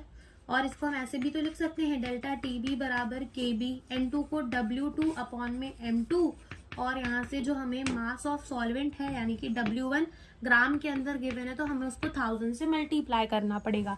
हमें क्या निकालना है, M2 निकालना है। तो M2 को जैसे ही हम यहाँ पे भेजेंगे तो ये हो जाएगा KB W2 इंटू 1000 अपॉन में delta TB into W1, delta TB W1। ठीक है, डेल्टा टी भी W1 के बराबर। तो चलो बस वैल्यू पुट कर दो अब इसके अंदर। के बी कितना गिवन है 2.53 केल्विन केजी पर मोल। W2 कितना गिवन है 1.80 इंटू क्या हो जाएगा 1000 अपॉन में डेल्टा टी बी कितना निकाला हमने 0.88 निकाला एंड W1 कितना गिवन है 90। इस जीरो में से ये जीरो कैंसिल कर देंगे। फिर उसके बाद जब तुम इसको पूरा मल्टीप्लाई कर लोगे, ठीक है, तो जब इसको तुम पूरा मल्टीप्लाई कर लोगे तो ये कितना आ जाएगा तुम्हारा, ये आ जाएगा 58.82 ग्राम पर मोल आ जाएगा। कितना आ जाएगा 58.82 ग्राम पर मोल आ जाएगा। तो यहाँ पे मैं लिख देती हूँ, ये हमारा जो समझ में आया ये स्टेप कैसे हुआ, तो यहाँ पर मैं यहाँ लिख देती हूँ, ठीक है। जो हमारा M2 है ना वो कितना आ जाएगा, वो आ जाएगा हमारा 58.82 ग्राम पर मोल, ठीक है। कितना आ जाएगा 58.82 ग्राम पर मोल, 58.82 ग्राम पर मोल, तो ये आ जाएगा, ठीक है। अब हम एनसीईआरटी के अंदर देखते हैं हमें किस तरीके से समझाया गया है। तो देखो लिखा है the elevation in the boiling point, वो पहले सॉल्यूशन का माइनस फिर प्योर का करके निकाला गया है, 0.88 केल्विन आया है। फिर उसके बाद इन्होंने substituting the values in the expression, वही डेल्टा टी बी के बी एम को अरेंज करके ये वाला फॉर्मूला इन्होंने निकाला है M2 का, ठीक है। ये वाला फॉर्मूला इन्होंने निकाला है, ठीक है। तो ये फॉर्मूला निकाल दिया है, वैल्यू पुट कर दी है और आंसर निकाल दिया है, मोलर मास ऑफ सॉल्यूट निकाल दिया है, ठीक है। तो ये हो गया हमारा एग्जाम्पल नंबर 1.8। अब आते हैं हम एग्जाम्पल नंबर 1.9 के ऊपर। तो आते हैं हम अपने एग्जाम्पल नंबर 1.9 के अंदर। लेट द क्वेश्चन के अंदर हमें क्या बोला गया है, 45 ग्राम ऑफ द इथिलीन ग्लाइकोल, ठीक है, उसको मिक्स्ड किया गया है with the 600 gram of the water. Okay, calculate the freezing point depression and the freezing point of the solution. यानी कि यहाँ पर हमें कहा है कि इन्होंने 45 ग्राम ऑफ इथिलीन ग्लाइकोल को मिक्स किया है 600 ग्राम ऑफ दी वाटर के साथ। हमें फ्रीजिंग पॉइंट में कितना डिप्रेशन आया है वो फाइंड करना है और फ्रीजिंग पॉइंट सॉल्यूशन की कितनी होगी वो भी हमें यहाँ पर फाइंड करना है, ठीक है। तो स्टार्ट करते हैं अपना क्वेश्चन। पहले गिवन क्या है हमें गिवन है W2 इथिलीन ग्लाइकोल कितना 45 ग्राम गिवन है। फिर बात किसकी आती है, molar mass of the ethylene glycol की, जो अभी हमने निकाले थी अपने पहले ही क्वेश्चन में। कितनी आती है 62 ग्राम पर मोल आती है, ठीक है। कितनी आती है 62 ग्राम पर मोल आती है, ठीक है। फिर उसके बाद उसको किसके साथ मिक्स किया है, with the 600 gram of the water के साथ मिक्स किया है, ठीक है। 600 ग्राम ऑफ दी वाटर के साथ जैसे ही उसको मिक्स किया तो उसके फ्रीजिंग पॉइंट में कुछ ना कुछ डिप्रेशन आ गई होगी। तो कितनी आई होगी वो हमें फाइंड करना है ए पार्ट के अंदर, ठीक है। वो हमें फाइंड करना है ए पार्ट के अंदर, ठीक है। फ्रीजिंग पॉइंट में कितनी डिप्रेशन आ गई होगी वो हमें फाइंड करना है और देन हमें फाइंड करना है कि फ्रीजिंग पॉइंट सॉल्यूशन की कितनी होगी। ओके, तो पहले हम निकालेंगे अपना डेल्टा टी एफ, जो कि किसके बराबर होगा, के एफ इंटू एम के बराबर होगा। वेर के एफ जो है ना, के एफ हमारे प्योर वाटर के लिए जो के एफ की वैल्यू होती है, के एफ की जो वैल्यू होती है हमारे प्योर वाटर के लिए, वो तुम्हें याद रखनी पड़ेगी कि वो कितनी होती है। तो वो कितनी होती है, वो होती है 1.86। कितनी होती है 1.86 केल्विन केजी पर मोल। तो ये याद रखनी होती है, ठीक है। के एफ की वैल्यू फॉर प्योर वाटर, ठीक है, प्योर वाटर के लिए जो के एफ की वैल्यू होती है वो कितनी होती है 1.86 केल्विन केजी पर मोल। तो यहाँ पे पुट करते हैं 1.86 केल्विन केजी पर मोल इनटू मोलैरिटी निकालनी है। तो कैसे निकालेंगे, मोल्स W2 अपॉन में M2 करके इनटू W1 किसमें गिवन है ग्राम में, तो उसको 1000 से मल्टीप्लाई कर देंगे। तो 1.86 इंटू W2 कितना गिवन है 45, M2 कितना है 62, W1 कितना है 600 अपॉन में क्या हो जाएगा 1000। तो ये 2 0 से 2 0 मर जाएगा, ठीक है। यहाँ से पॉइंट हटाकर हम नीचे भी 2 0 को लगा सकते हैं। फिर ये 1 0 से ये 1 0 मर जाएगा, ये हो जाएगा 5 2 10 और ये हो जाएगा 5 9 कितना 45। कितना हो जाएगा 5 9 45। तो यहाँ पे जब हम मल्टीप्लाई करके इसको डिवाइड वगैरह करेंगे तो जो हमारा आंसर है वो कितना आ जाएगा, जो हमारा डेल्टा टी एफ है वो कितना आ जाएगा 2.2 केल्विन डेल्टा टी एफ, ठीक है। हमारा डेल्टा टी एफ कितना आ जाएगा 2.2 केल्विन आ जाएगा। कितना आ जाएगा 2.2 केल्विन। ये क्या आ जाएगा हमारा डेल्टा टी एफ आ जाएगा। देन हमें क्या फाइंड करना है, फ्रीजिंग पॉइंट ऑफ सॉल्यूशन। तो यहाँ पे जो डेल्टा टी एफ होता है ना वो क्या होता है, वो होता है हमारा T0 माइनस टी एस। अब ऐसा क्यों, क्योंकि देखो जैसे ही हमने इसके अंदर सॉल्यूट डाल दिया, तो जैसे एलिवेशन इन बॉइलिंग पॉइंट होता है वैसे ही डिप्रेशन इन फ्रीजिंग पॉइंट होता है, कि जो फ्रीजिंग पॉइंट है ना उसमें डिप्रेशन आ जाता है, डिप्रेशन इन फ्रीजिंग पॉइंट। तो फ्रीजिंग पॉइंट प्योर वाले की ज्यादा होती है as compare to the solution, इसलिए प्योर वाले को आगे रखा है, सॉल्यूशन को बाद में रखा है, ऐसा तुम याद रख सकते हो, ठीक है। तो डेल्टा टी एफ हमें कितना गिवन है, मिला है, डेल्टा टी एफ हमें मिला है 2.2 केल्विन बराबर जो टी नॉट है हमारा प्योर वाटर कितने टेम्परेचर के अंदर फ्रीज हो जाता है, 273.15 केल्विन। तो 273.15 केल्विन माइनस क्या हो जाएगा टीएस, तो जो हमारा टीएस है वो कितना आ जाएगा, वो यहाँ से हमारा टीएस जो है वो कितना आ जाएगा, यहाँ से 273.15 को माइनस करेंगे 2.2 से, तो ये आ जाएगा हमारा कितना 270.95 केल्विन। ये हमारा क्या आ जाएगा, टीएस आ जाएगा। दैट इज जो हमसे बी पार्ट के अंदर पूछा हुआ है, ए पार्ट का आंसर ये हो जाएगा, बी पार्ट का आंसर ये हो जाएगा। बी पार्ट में पूछा था the freezing point of the solution, जो फ्रीजिंग पॉइंट है सॉल्यूशन की वो कितनी आ जाएगी, वो आ जाएगी 270.95, ठीक है। फ्रीजिंग पॉइंट कम हो चुका है, पहले ज्यादा था, ठीक है। तो ये हो गया हमारा एग्जाम्पल नंबर 1.9। तो इसमें भी देखते हैं एनसीईआरटी के अंदर किस तरीके से समझाया है। देखो बोला है depression in the freezing point is related to the molality, therefore molality of solution with respect to the ethylene glycol. इन्होंने मोलालिटी निकाली है, पहले इन्होंने मोल्स निकाले हैं इथिलीन ग्लाइकोल के, देन इन्होंने मास of the water in KG निकाला है, देन दोनों को डिवाइड करके इन्होंने क्या निकाला है, मोलालिटी निकाल दिया है। फिर इन्होंने क्या निकाला है, freezing point depression delta T F के एफ इंटू एम के बराबर, के एफ जो है वाटर के लिए कितना होता है 1.86 केल्विन केजी पर मोल होता है, ठीक है। और इनटू को क्या कर दिया है इन्होंने, मोलालिटी, तो ये आ गया। और फिर depression in freezing point in the aqueous solution को इन्होंने निकाल दिया है 273.15 केल्विन माइनस 2.2 केल्विन करके निकाल दिया है, ठीक है। तो यही हमसे इस क्वेश्चन के अंदर पूछा था। बातें हम अपने एग्जाम्पल नंबर 1.10 के अंदर। तो अब हम करते हैं अपना एग्जाम्पल नंबर 1.10। तो देखो उस क्वेश्चन को हम रीड करते हैं। तो क्वेश्चन में बोला है 1 ग्राम of the non electrolyte solute dissolve in 50 gram of the benzene, lower the freezing point of benzene by 0.40 Kelvin. The freezing point depression constant of benzene हमें गिवन है, हमें मोलर मास ऑफ सॉल्यूट को find करना है। तो इन्होंने क्या बोला, इन्होंने बोला कि 1 ग्राम ऑफ नॉन इलेक्ट्रोलाइट सॉल्यूट को इन्होंने डिसॉल्व कर दिया है 50 ग्राम ऑफ बेंजीन के अंदर, ठीक है। 1 ग्राम ऑफ नॉन इलेक्ट्रोलाइट सॉल्यूट को इन्होंने 50 ग्राम ऑफ बेंजीन के अंदर डाल दिया है। तो क्या हुआ है, फ्रीजिंग पॉइंट जो है वो कम हो गया है बेंजीन का बाय 0.40 केल्विन, यानी कि इन्होंने हमें डेल्टा टीएफ दे दिया है। क्या दे दिया है, डेल्टा टीएफ। तो freezing point depression constant for the benzene, यानी कि इन्होंने हमें केएफ दे दिया है। हमें क्या फाइंड करना है, मोलर मास फाइंड करना है। तो बहुत इजी है, क्या कर देंगे हम, डेल्टा टीएफ बराबर क्या कर देंगे, केएफ इंटू एम कर देंगे, जहां पर हम डेल्टा टीएफ बराबर केएफ इंटू एम को कैसे लिख सकते हैं, moles of the solute upon में mass of the solvent in KG. Moles कैसे निकाल सकते हैं, W2 अपॉन में M2 करके, ठीक है। और W1 और हमें बेंजीन जो है वो किसमें गिवन है, ग्राम्स के अंदर, तो इसको 1000 से मल्टीप्लाई। M2 निकालना है तो क्या करेंगे, delta TF into W1, delta TF M2 निकालना है ना, ओ सॉरी M2 निकालना है, इसको यहाँ भेजेंगे तो ये हमारा रह जाएगा KF into W2 into 1000 upon में W1 इंटू डेल्टा TF, ठीक है। W1 into delta TF। तो KF कितना गिवन है, KF हमें गिवन है 5.12।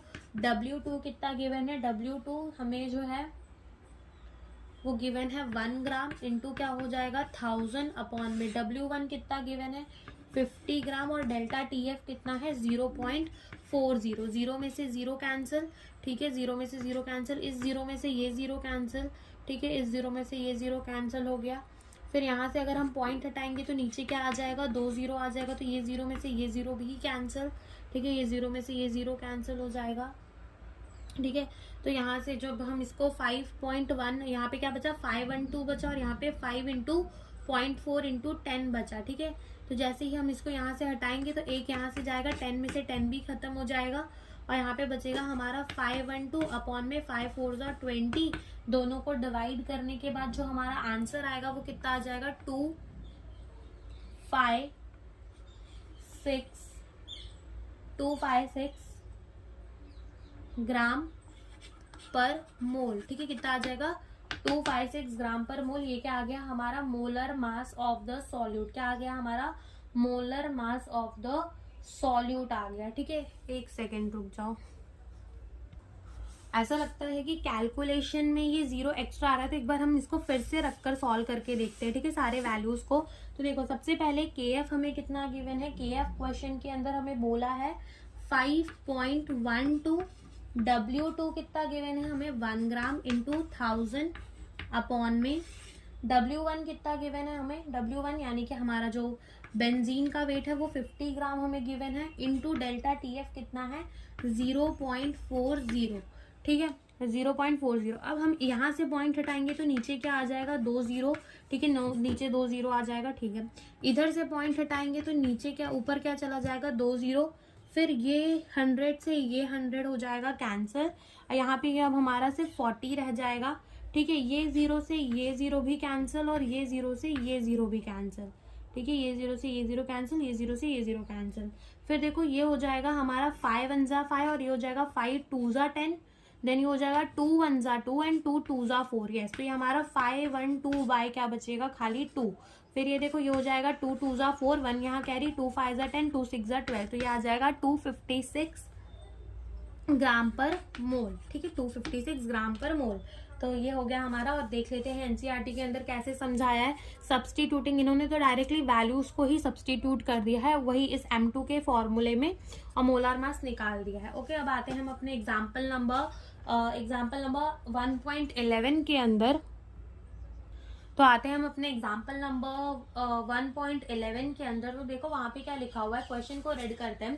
क्वेश्चन में हमें लिखा है 200 centimetre cube of an aqueous solution of the protein contain 1.26 gram of the protein. The osmotic pressure of such solution at the 300 kelvin is found to be 2.57 into 10 की power -3 bar. Calculate the molar mass of the protein, ठीक है। तो देखो सबसे पहले हमें क्या given है, हमें वॉल्यूम गिवन है कितनी 200 सेंटीमीटर क्यूब, और इस सेंटीमीटर क्यूब का मतलब क्या होता है ml, तो हम इसको लिख सकते हैं 200 ml गिवन है, ठीक है। चलो 200 ml गिवन है, लीटर में कन्वर्ट करना हो तो क्या करेंगे डिवाइड बाय 1000 करेंगे, ये 2 0 से ये 0 कैंसिल और ये हो जाएगा 0.2 लीटर, ठीक है।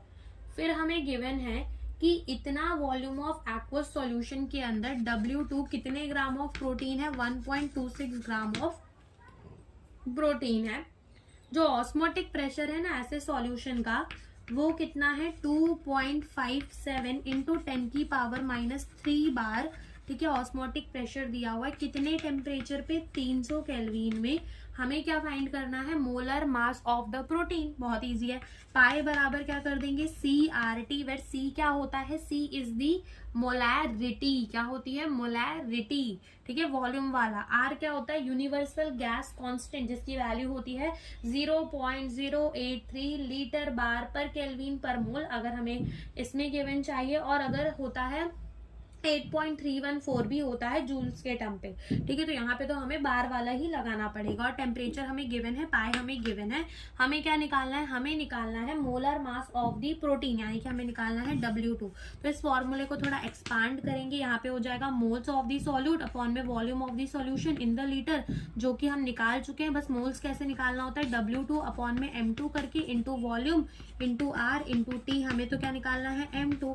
तो M2 बराबर कितना आ जाएगा हमारा W2 into R into T upon में पाई इंटू वॉल्यूम। W2 कितना गिवन है 1.26, R कितना हो जाएगा हमारा 0.083, ठीक है। टेम्परेचर कितना 300 केल्विन अपॉन में पाई कितना गिवन है, यानी कि ऑस्मोटिक प्रेशर इतना गिवन है हमें, इंटू वॉल्यूम कितना है 0.2 लीटर, ठीक है। वॉल्यूम कितना है 0.2 लीटर हमें जो है वो वॉल्यूम गिवन है, ठीक है। अब इसको जब तुम सॉल्व करोगे तो यहाँ ऊपर के सारे टर्म्स को मल्टीप्लाई करके जो आंसर आएगा वो आएगा हमारा इधर लिख देती हूँ, ऊपर के सारे टर्म्स को जब मल्टीप्लाई करेंगे तो आ जाएगा अपना 31.374 अपॉन में नीचे के सारे टर्म्स को मल्टीप्लाई करेंगे 2.57 0.2, ठीक है। 2.57 इंटू 0.2 को मल्टीप्लाई करेंगे तो आ जाएगा 0.514 इंटू 10 की पावर क्या है हमारा -3 है,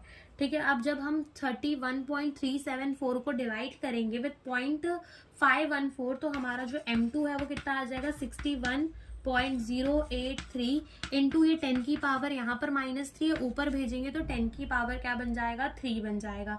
अब जैसे ही ये 10 की पावर 3 बन चुका है तो हम क्या करेंगे, 10 की पावर 3 बन चुका, अब हम इसको क्या करेंगे डेसिमल को भेज देंगे राइट में, और जैसे राइट में भेजेंगे तो पावर माइनस होती चली जाएगी, तो 1 2 3 ही पॉइंट भेज देते हैं।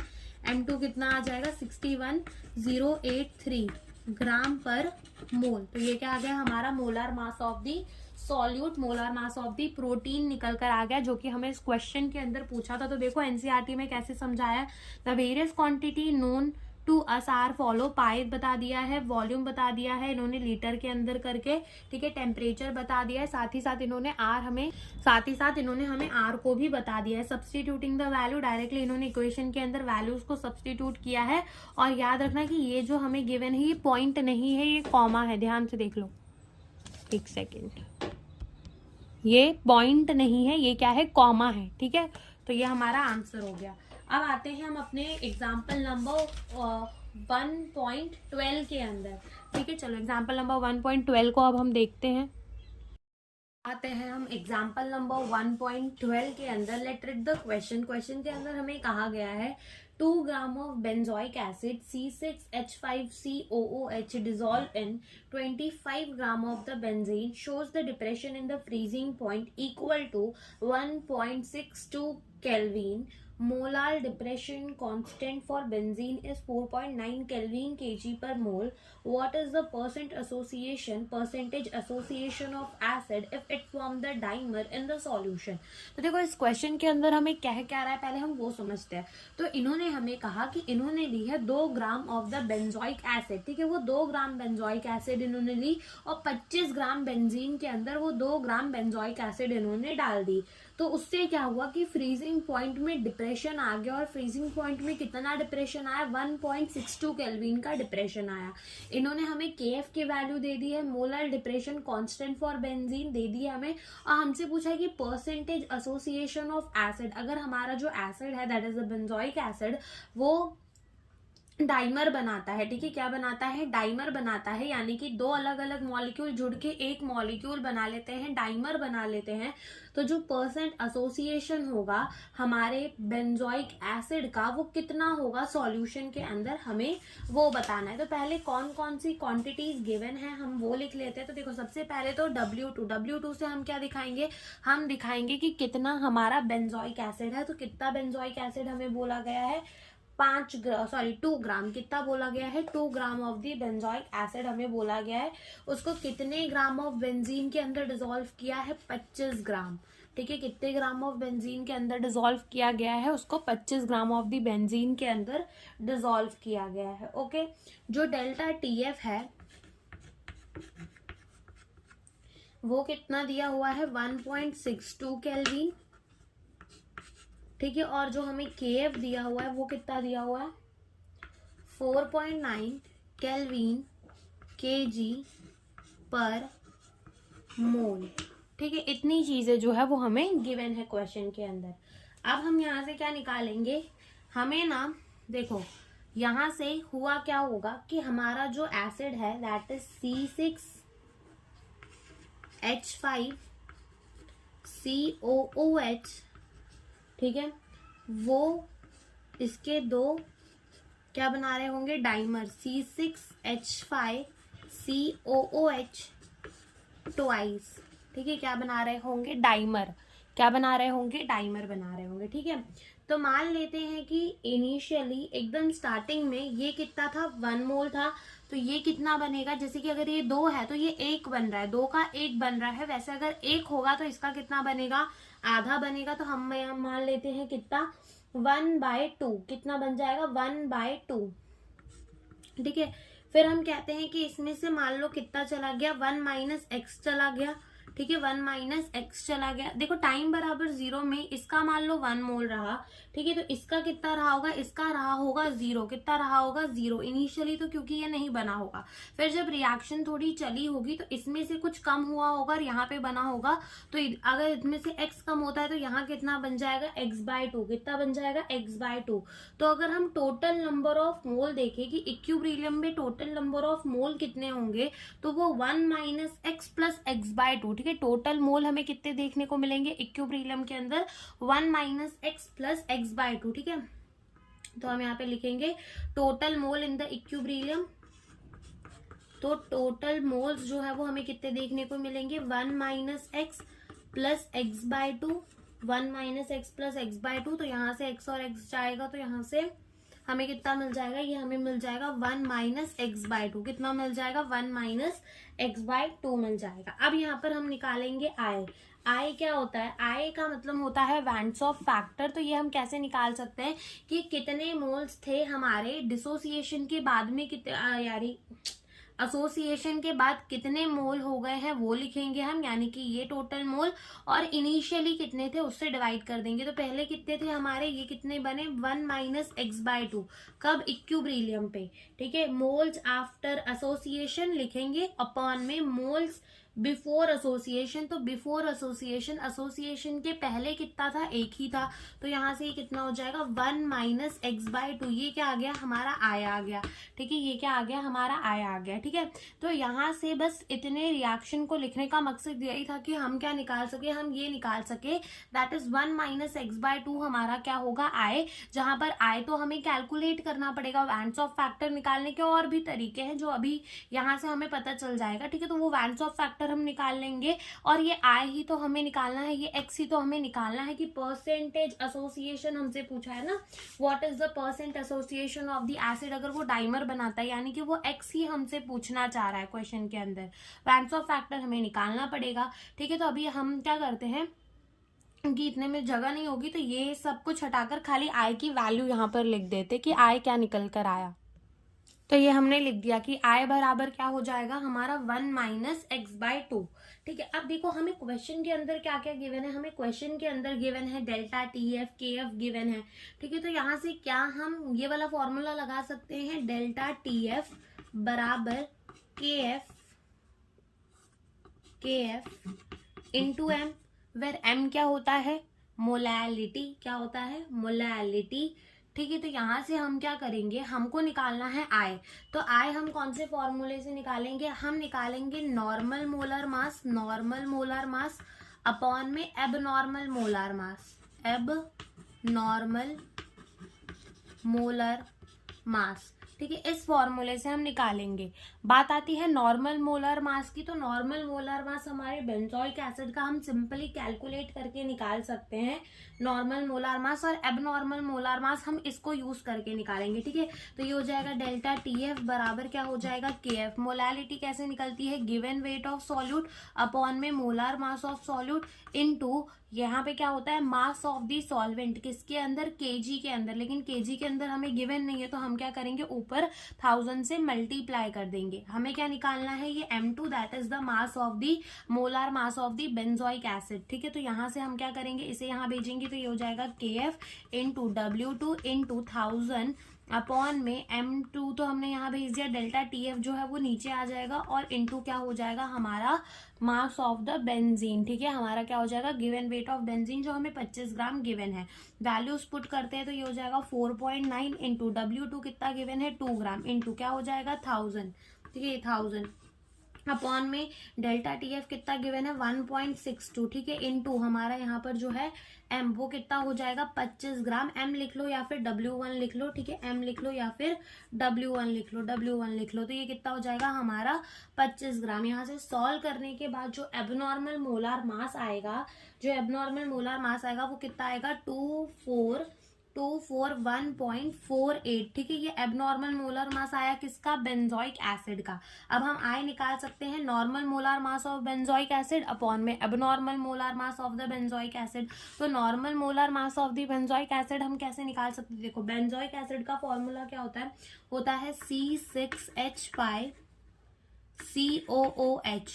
तो यहाँ पे कार्बन का 12 इंटू 6 प्लस हाइड्रोजन का 5, फिर अगेन एक कार्बन का 12 प्लस ये ऑक्सीजन, एक ऑक्सीजन का कितना होता है 16, ठीक है। एक ऑक्सीजन का कितना होता है 16 और कितने ऑक्सीजन है 2, ठीक है। 16 इंटू 2 प्लस 1 फिर से कर देंगे और ये सबको कैलकुलेट करने के बाद जो हमारा नॉर्मल मोलर मास आएगा बेंजोइक एसिड का वो कितना आएगा 122 ग्राम पर मोल। कितना आ जाएगा 122 ग्राम पर मोल। तो बस इसको यहाँ पुट कर देंगे 122 ग्राम पर मोल। एबनॉर्मल मोलर मास कितना आया 241.48 आया। कितना 1.48 ये क्या आया हमारा abnormal molar mass of the benzoic acid, ठीक है। अब हम क्या करेंगे नॉर्मल मोलार मास अपॉन में एबनॉर्मल मोलार मास दोनों को डिवाइड करेंगे और ये आ जाएगा 0.504। तो ये हमारी क्या आ गई आई की वैल्यू आ गई, क्या आ गई हमारी वैंड्स ऑफ फैक्टर की वैल्यू आ गई या फिर ऐसा कह लो आई की वैल्यू आ गई, ठीक है। अब हम क्या करते हैं ये सबको अगेन रफ करके खाली आई की वैल्यू लिखते हैं और आगे का सॉल्व करना शुरू करते हैं। तो आई की वैल्यू हमारी कितनी आई थी, आई की वैल्यू आई थी हमारी 0.504। अब ये भी आई की वैल्यू है और ये भी आई की वैल्यू, दोनों को इक्वेट कर दो 1 माइनस एक्स बाय 2 बराबर 0.504। तो यहाँ से क्या हो जाएगा इस x को ना इस 2 को ऊपर लेकर चले जाओ तो ये हो जाएगा 2 माइनस एक्स अपॉन में 2 बराबर 0.504। अब इस 2 को यहाँ लेकर चले जाओ तो ये मल्टीप्लाई में हो जाएगा 2 माइनस एक्स बराबर 2 इंटू 0.504। तो ये हो जाएगा 2 माइनस एक्स बराबर, जब हम 2 को मल्टीप्लाई करेंगे विद 0.504, किससे मल्टीप्लाई करना है 0.504, तो ये आ जाएगा हमारा 1.008। अब क्या करो कि यहाँ से ये minus x as it is रहने दो, 1.008 माइनस क्या कर दो 2, इस 2 को यहाँ ले आओ तो हो जाएगा माइनस एक्स बराबर माइनस 0.992 आ जाएगा। कितना आ जाएगा 0.992 आ जाएगा। ये माइनस से ये माइनस गया तो x बराबर हमारा कितना आ जाएगा 0.992 आ जाएगा। लेकिन हमसे यहाँ पे परसेंटेज पूछा है तो क्या कर दो x को तो मल्टीप्लाई कर दो 100 से, तो इसको हम जैसे ही 100 से मल्टीप्लाई करेंगे तो ये कितना आ जाएगा 99.2%, ठीक है। तो यही हमसे इस क्वेश्चन के अंदर पूछा था कि कितना आ जाएगा 99.2% आ जाएगा percent association of the acid अगर वो डाइमर बनाता है तो, ठीक है। तो ये आ गया हमारा। तो एक बार हम देख लेते हैं कि हमारे एनसीईआरटी के अंदर हमें किस तरीके से समझा के रखा है, ठीक है, कैसे समझाया हुआ है। तो एक बार देखते हैं, देखो ध्यान से। अब यहाँ पे क्या बोला है कि कौन कौन सी क्वांटिटीज हमें गिवन है, उन्होंने हमें बता दिया है W2 यानी कि गिवन वेट ऑफ सॉल्यूट कितना गिवन है 2 ग्राम ऑफ बेंजोइक एसिड। फिर उन्होंने हमें KF दे दिया है, दैट इज KF क्या है हमारा molar depression constant for benzene, वो हमें दे दिया है, ठीक है। W1 यानी कि हमारे बेंजीन का वेट, हमारे सॉल्वेंट का वेट 25 ग्राम और डेल्टा TF हमें दे दिया है 1.62 K। फिर इन्होंने क्या किया है substitute this value in the equation we get, यानी कि ये इक्वेशन डेल्टा TF बराबर KF इंटू M करके ही लाए हैं, ठीक है। और M को W2 अपॉन में M2 इंटू W1 अपॉन में 1000 करके M2 को वहां भेज के ये इक्वेशन जो है यहाँ लाई गई है, जो मैंने आपको बताया कि कैसे हम वो इक्वेशन लाते हैं, ठीक है। तो वो M2 उन्होंने निकाल लिया है, यानी कि उन्होंने abnormal molar mass of the benzoic acid निकाल ली है। Thus experimental molar mass of the benzoic acid in benzene is, यानी कि यहाँ पर एक्सपेरिमेंटल इन्होंने निकाल ली, एबनॉर्मल को ही एक्सपेरिमेंटल कह रहे हैं। Now consider the following equilibrium for the reaction, यानी कि ये 2 थे, ठीक है, इसके 2 मोल थे, फिर बाद में क्या बना लिया इन्होंने डाइमर बना लिया। If x represent the degree of association of the solute, then we would have 1 minus x mole of benzoic acid left in unassociated form and corresponding x by 2 as associated moles of benzoic acid and equilibrium, यानी कि कह रहे starting में ये 1 होगा तो ये 0, बाद में ये 1 minus x हो जाएगा तो ये कितना हो जाएगा x by 2। Therefore the total number of moles of the particle at equilibrium, यानी कि equilibrium में कितना रहा होगा ये 1 minus x ये x by 2 दोनों को ऐड कर दिया 1 minus x plus x by 2, तो ये कितना आ जाएगा 1 माइनस एक्स बाय 2। तो जो total number of moles of particle रह जाएंगे इक्विलिब्रियम में वो कितने रह जाएंगे आई के फैक्टर में निकाला है, यानी कि ये हमारा ना एक तरीके से आई है, दैट इज आई आया है हमारा 1 माइनस एक्स बाय 2। फिर इन्होंने नॉर्मल मोलार मास अपॉन में एबनॉर्मल मोलार मास को किया है, तो ये क्या हो जाएगा, नॉर्मल मोलार मास अपॉन में एबनॉर्मल मोलार मास करके कितना आता है, 0.504 आता है। ठीक है, फिर इन्होंने क्या किया है, वही वाले इक्वेशन को दैट इज 1 - x/2 को कंपेयर कर दिया है 0.504 से। ठीक है, तो इनका x कितना निकल कर आया, यानी कि x/2 कितना निकल कर आया है 0.496, फिर उन्होंने 2 से मल्टीप्लाई कर दिया है तो वो 0.992 आ गया। Therefore degree of association of benzoic acid in benzene कितना आ गया, 99.2%। ठीक है, तो ये हो गया हमारा एग्जाम्पल नंबर 1.12। अब आते हैं हम एग्जाम्पल नंबर 1.13 के अंदर। तो आते हैं हम अब एग्जाम्पल नंबर 1.13 के अंदर। तो ये जो चैप्टर है सॉल्यूशन चैप्टर, उसमें 13 एग्जाम्पल्स है ना, तो लास्ट के जो 2 एग्जाम्पल है वही थोड़े हार्ड है, बाकी सब तो बहुत इजी से। तो रीड करते हैं क्या लिखा है क्वेश्चन में। क्वेश्चन में लिखा हुआ है कि 0.6 ml ऑफ एसिटिक एसिड यानी कि CH3COOH having density 1.06 gram per ml is dissolved in 1 liter of the water. The depression in the freezing point observed for this strength of acid was 0.0205 degree Celsius. Calculate the Van 't Hoff factor and the dissociation constant of the acid. यानी कि इन्होंने क्या बोला है कि इन्होंने 0.6 ml acetic acid का लिया जिसकी डेंसिटी जो है वो 1.06 ग्राम पर ml है, और इसको डिसॉल्व कर दिया 1 लीटर ऑफ वाटर के अंदर। तो क्या हुआ कि फ्रीजिंग पॉइंट में डिप्रेशन आ गया, और वो कितना आ गया 0.0205 डिग्री सेल्सियस का। हमसे बोला है कैलकुलेट कर दो वैन 't Hoff फैक्टर यानी कि I, और साथ ही साथ dissociation constant of the acid यानी कि Ka को कैलकुलेट कर दो, इन्होंने हमें ऐसा बोला है। ठीक है, तो रेड तो हमने कर लिया क्वेश्चन को। अब हम देखते हैं कि क्वेश्चन में गिवन क्या क्या है। सबसे पहले तो हमें गिवन है वॉल्यूम। किसकी वॉल्यूम गिवन है हमें, एसिटिक एसिड की, दैट इज CH3COOH बराबर कितनी गिवन है हमें गिवन है 0.6 ml। ठीक है, ओके। फिर हमें डेंसिटी गिवन है एसिटिक एसिड की CH3COOH की, कितनी गिवन है 1.06 ग्राम पर ml। ठीक है, फिर हमें क्या गिवन है, डेल्टा TF गिवन है, कितना गिवन है 0.0205 डिग्री सेल्सियस। ठीक है, या तो डिग्री सेल्सियस लिख लो या तो केल्विन लिख लो, दोनों बातें सेम होंगी। अब क्यों दोनों बातें सेम होंगी, क्योंकि देखो ये डिफरेंस गिवन है हमें टेम्परेचर में, हमें क्या गिवन है, डिफरेंस गिवन है टेम्परेचर पे। तो डिफरेंस हमेशा क्या आता है, कांस्टेंट ही आता है। मतलब डिफरेंस जो अगर तुम देखो, तुमने क्या लिया, तुमने मान लो ले लिया है 50 डिग्री सेल्सियस और 60 डिग्री सेल्सियस। अब जब तुम माइनस करोगे 60 - 50 तो कितना आ जाएगा 10। ये मान लो तुमने डिग्री सेल्सियस में लिया था, तुमने चेंज इन टेम्परेचर निकाला, कितना आ गया 10 आ गया। उसके बाद अब तुम कहते हो कि हमें ये केल्विन में चाहिए, तो तुम क्या करोगे 50 में 273 ऐड कर दोगे और 60 में भी 273 ऐड कर दोगे, और उन दोनों के उसके बाद तुम उन दोनों को माइनस करोगे तो भी डिफरेंस 10 का ही आएगा। ठीक है, तो डिफरेंस हमेशा कैसा आएगा, सेम ही आएगा। ठीक है, तो यहाँ पर चाहे इसको डिग्री सेल्सियस लिख दो चाहे केल्विन लिख दो, बात कैसी हो जाएगी, सेम हो जाएगी। ठीक है, ओके। अब हमें यहाँ पे क्या निकालना है, हमें तो निकालना है यहाँ पर I, और क्या निकालना है हमें निकालना है Ka। तो आते हैं किस पे, I पे, यानी कि वैन 't Hoff फैक्टर में। तो वो हम कैसे निकालेंगे, वो हम निकालेंगे ऑब्जर्व कॉलिगेटिव प्रॉपर्टी अपॉन में कैलकुलेटेड कॉलिगेटिव प्रॉपर्टी करके हम यहाँ पर क्या निकालेंगे, अपने I को निकालेंगे। ठीक है, अब यहाँ पे कौन सी कॉलिगेटिव प्रॉपर्टी लेंगे हम, यहाँ पर हम लेंगे डेल्टा TF। क्या लेंगे, डेल्टा TF। तो एक तो ऑब्जर्व वाली इन्होंने हमें दी हुई है, दैट इज कितनी 0.0205 डिग्री सेल्सियस गिवन। कैलकुलेटेड वाली हमें निकालनी पड़ेगी, तो पहले हम कैलकुलेटेड वाली निकालते हैं। डेल्टा TF बराबर क्या हो जाएगा, KF इंटू M। अब बस यहाँ पर है ना, ये जो KF इंटू M तक का सफर है यही इजी है। अब M निकालने के लिए थोड़ा सा दिमाग चाहिए होगा कि देखो, सबसे पहले तो हमारे पास क्या KF है, बिल्कुल हमें क्वेश्चन में ही गिवन है, तो KF तो है ही हमारे पास।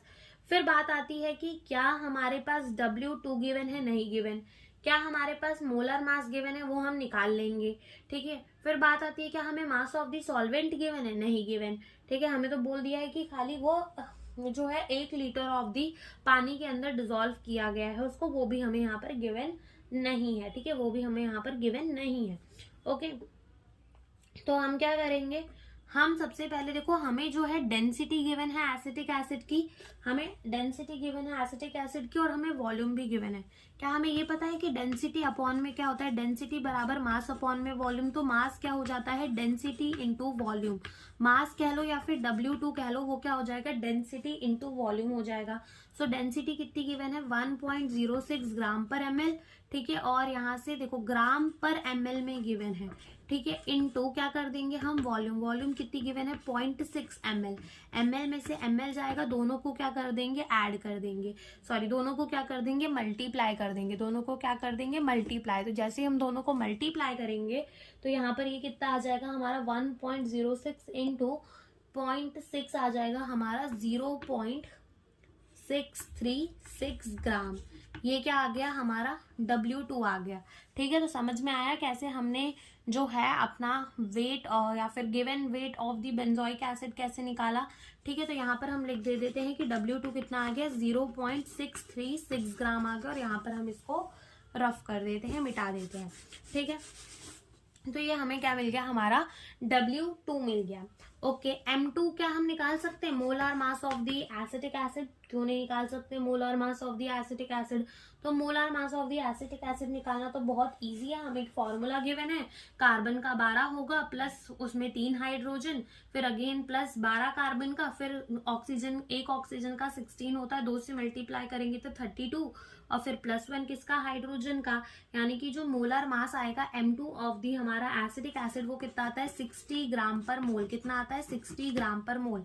तो हम यहाँ पर मोल्स निकाल लेंगे किसके, बेंजोइक एसिड के। गिवन वेट 0.636 अपॉन में क्या आ जाएगा, इसका मोलर मास। तो यहाँ से इसके मोल्स कितने आ जाएंगे, moles of the benzoic acid कितने आ जाएंगे, 0.0106, ठीक है। ये मोल्स आ गए किसके, हमारे बेंजोइक एसिड के। क्या आ गए, मोल्स आ गए, क्या आ गए, मोल्स आ गए बेंजोइक एसिड के, ठीक है।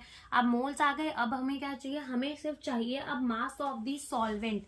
क्या चाहिए, मास ऑफ दी सॉल्वेंट चाहिए हमें। क्या चाहिए यहाँ पर, अब हमें मास ऑफ दी सॉल्वेंट चाहिए, सॉल्वेंट का मास चाहिए। ओके, तो अब देखो मास ऑफ दी सॉल्वेंट के लिए तो हमें साफ साफ बोला हुआ है कि 1 लीटर ऑफ वाटर क्या है, 1 लीटर पानी है। क्या है, 1 लीटर पानी है।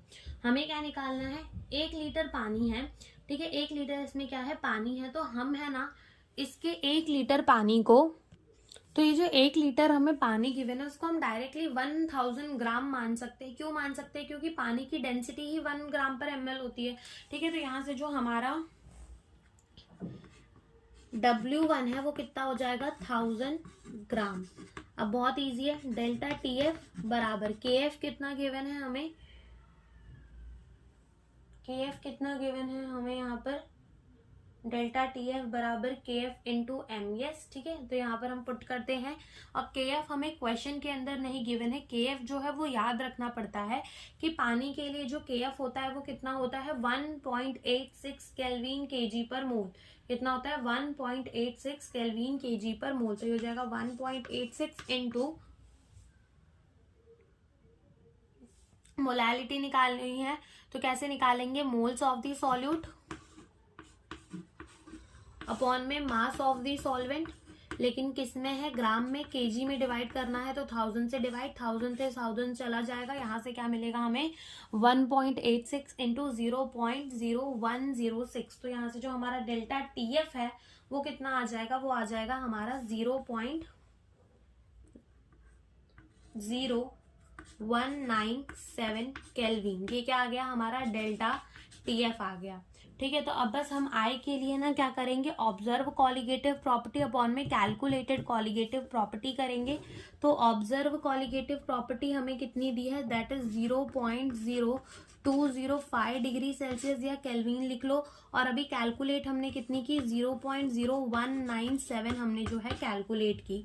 तो इन दोनों को जब हम डिवाइड से हमारा जो आय है वो निकल कर आ गया, ठीक है। आय हमें निकालना था वैंस ऑफ फैक्टर, जो कि हमने निकाल लिया। अब बात आती है डिसोसिएशन कांस्टेंट ऑफ एसिड। हमें क्या निकालना है, डिसोसिएशन कांस्टेंट ऑफ एसिड, यानी कि हमें Ka निकालना है। क्या निकालना है, हमें Ka निकालना है, ठीक है। तो Ka निकालते हैं हम। देखो अब क्या होगा कि यहाँ पर है ना जो हमारी एसिटिक एसिड है दैट इज CH3COOH, वो क्या होगी, डिसोसिएट होगी पानी में जाने के बाद किसमें, CH3COO माइनस और प्लस H प्लस में। मान लो जब टाइम t बराबर 0 है, जब एकदम इनिशियल टाइम चल रहा है, तो इसके कुछ n मोल है और इनके 0 अब क्या होगा कि जब टाइम इक्विब्रिलियम आएगा तो क्या होगा, इनके कुछ NX बन जाएंगे, इनके कुछ NX बन जाएंगे और इसमें से N माइनस NX जो है वो चला जाएगा। ठीक है, N माइनस NX जो है वो चला जाएगा। सो अगर कोई पूछे टोटल मोल्स इन द इक्विब्रिलियम कितने हैं, तो टोटल मोल जो है, टोटल मोल एट इक्विब्रिलियम कितने हो जाएंगे हमारे, N माइनस NX, ठीक है, प्लस इसके कितने NX प्लस इसके कितने NX। ठीक है, तो यहाँ NX में से NX जाएगा तो ये हमारा कितना निकल कर आएगा, N प्लस NX। ठीक है, तो N प्लस NX निकल कर आएगा। तो यहाँ से हम क्या करेंगे, n को कॉमन ले लेंगे और ये हो जाएगा 1 प्लस x के बराबर। तो ये क्या आ गए, हमारे टोटल मोल्स आ गए किस वक्त, इक्विब्रिलियम में। अब आय का मतलब तो ये भी होता था ना कि कितने मोल है डिसोसिएशन के बाद, अपॉन में इनिशियली कितने मोल्स थे, तो डिसोसिएशन के बाद इक्विब्रिलियम में कितने मोल है, 1 प्लस एक्स अपॉन में इनिशियली कितने थे, n से n कैंसिल हो जाएगा, यहाँ से i बराबर कितना आ जाएगा, 1 प्लस एक्स, और x बराबर कितना आ जाएगा, 1 माइनस आई। तो 1 माइनस आई कितना था, 1.041। तो यहाँ से जो x निकल कर आ जाएगा वो हमारा कितना आ जाएगा, 0.041। ठीक है, x हमारा कितना निकल कर आ गया, 0.041। ठीक है, x कितना निकल कर आ गया, 0.041। ठीक है, तो अब यहाँ पर हम x की वैल्यू लिखते हैं कि हमारा x जो है वो कितना निकल कर आया, वो आया हमारा 0.041। x निकल कर आ गया 0.041। अब हमें क्या लिखना है, Ka। सो Ka जो है वो हम लिखते हैं प्रोडक्ट की कंसंट्रेशन इक्विब्रिलियम में कितनी है, अपॉन में रिएक्टेंट की कंसंट्रेशन इक्विब्रिलियम में कितनी है। तो हम लिखेंगे CH3COO माइनस की कंसंट्रेशन इक्विब्रिलियम में, H प्लस की कंसंट्रेशन अपॉन में CH3COOH की कंसंट्रेशन। ठीक है, तो CH3COO माइनस की कितनी है, NX है। ठीक है, H प्लस की कितनी है, NX है।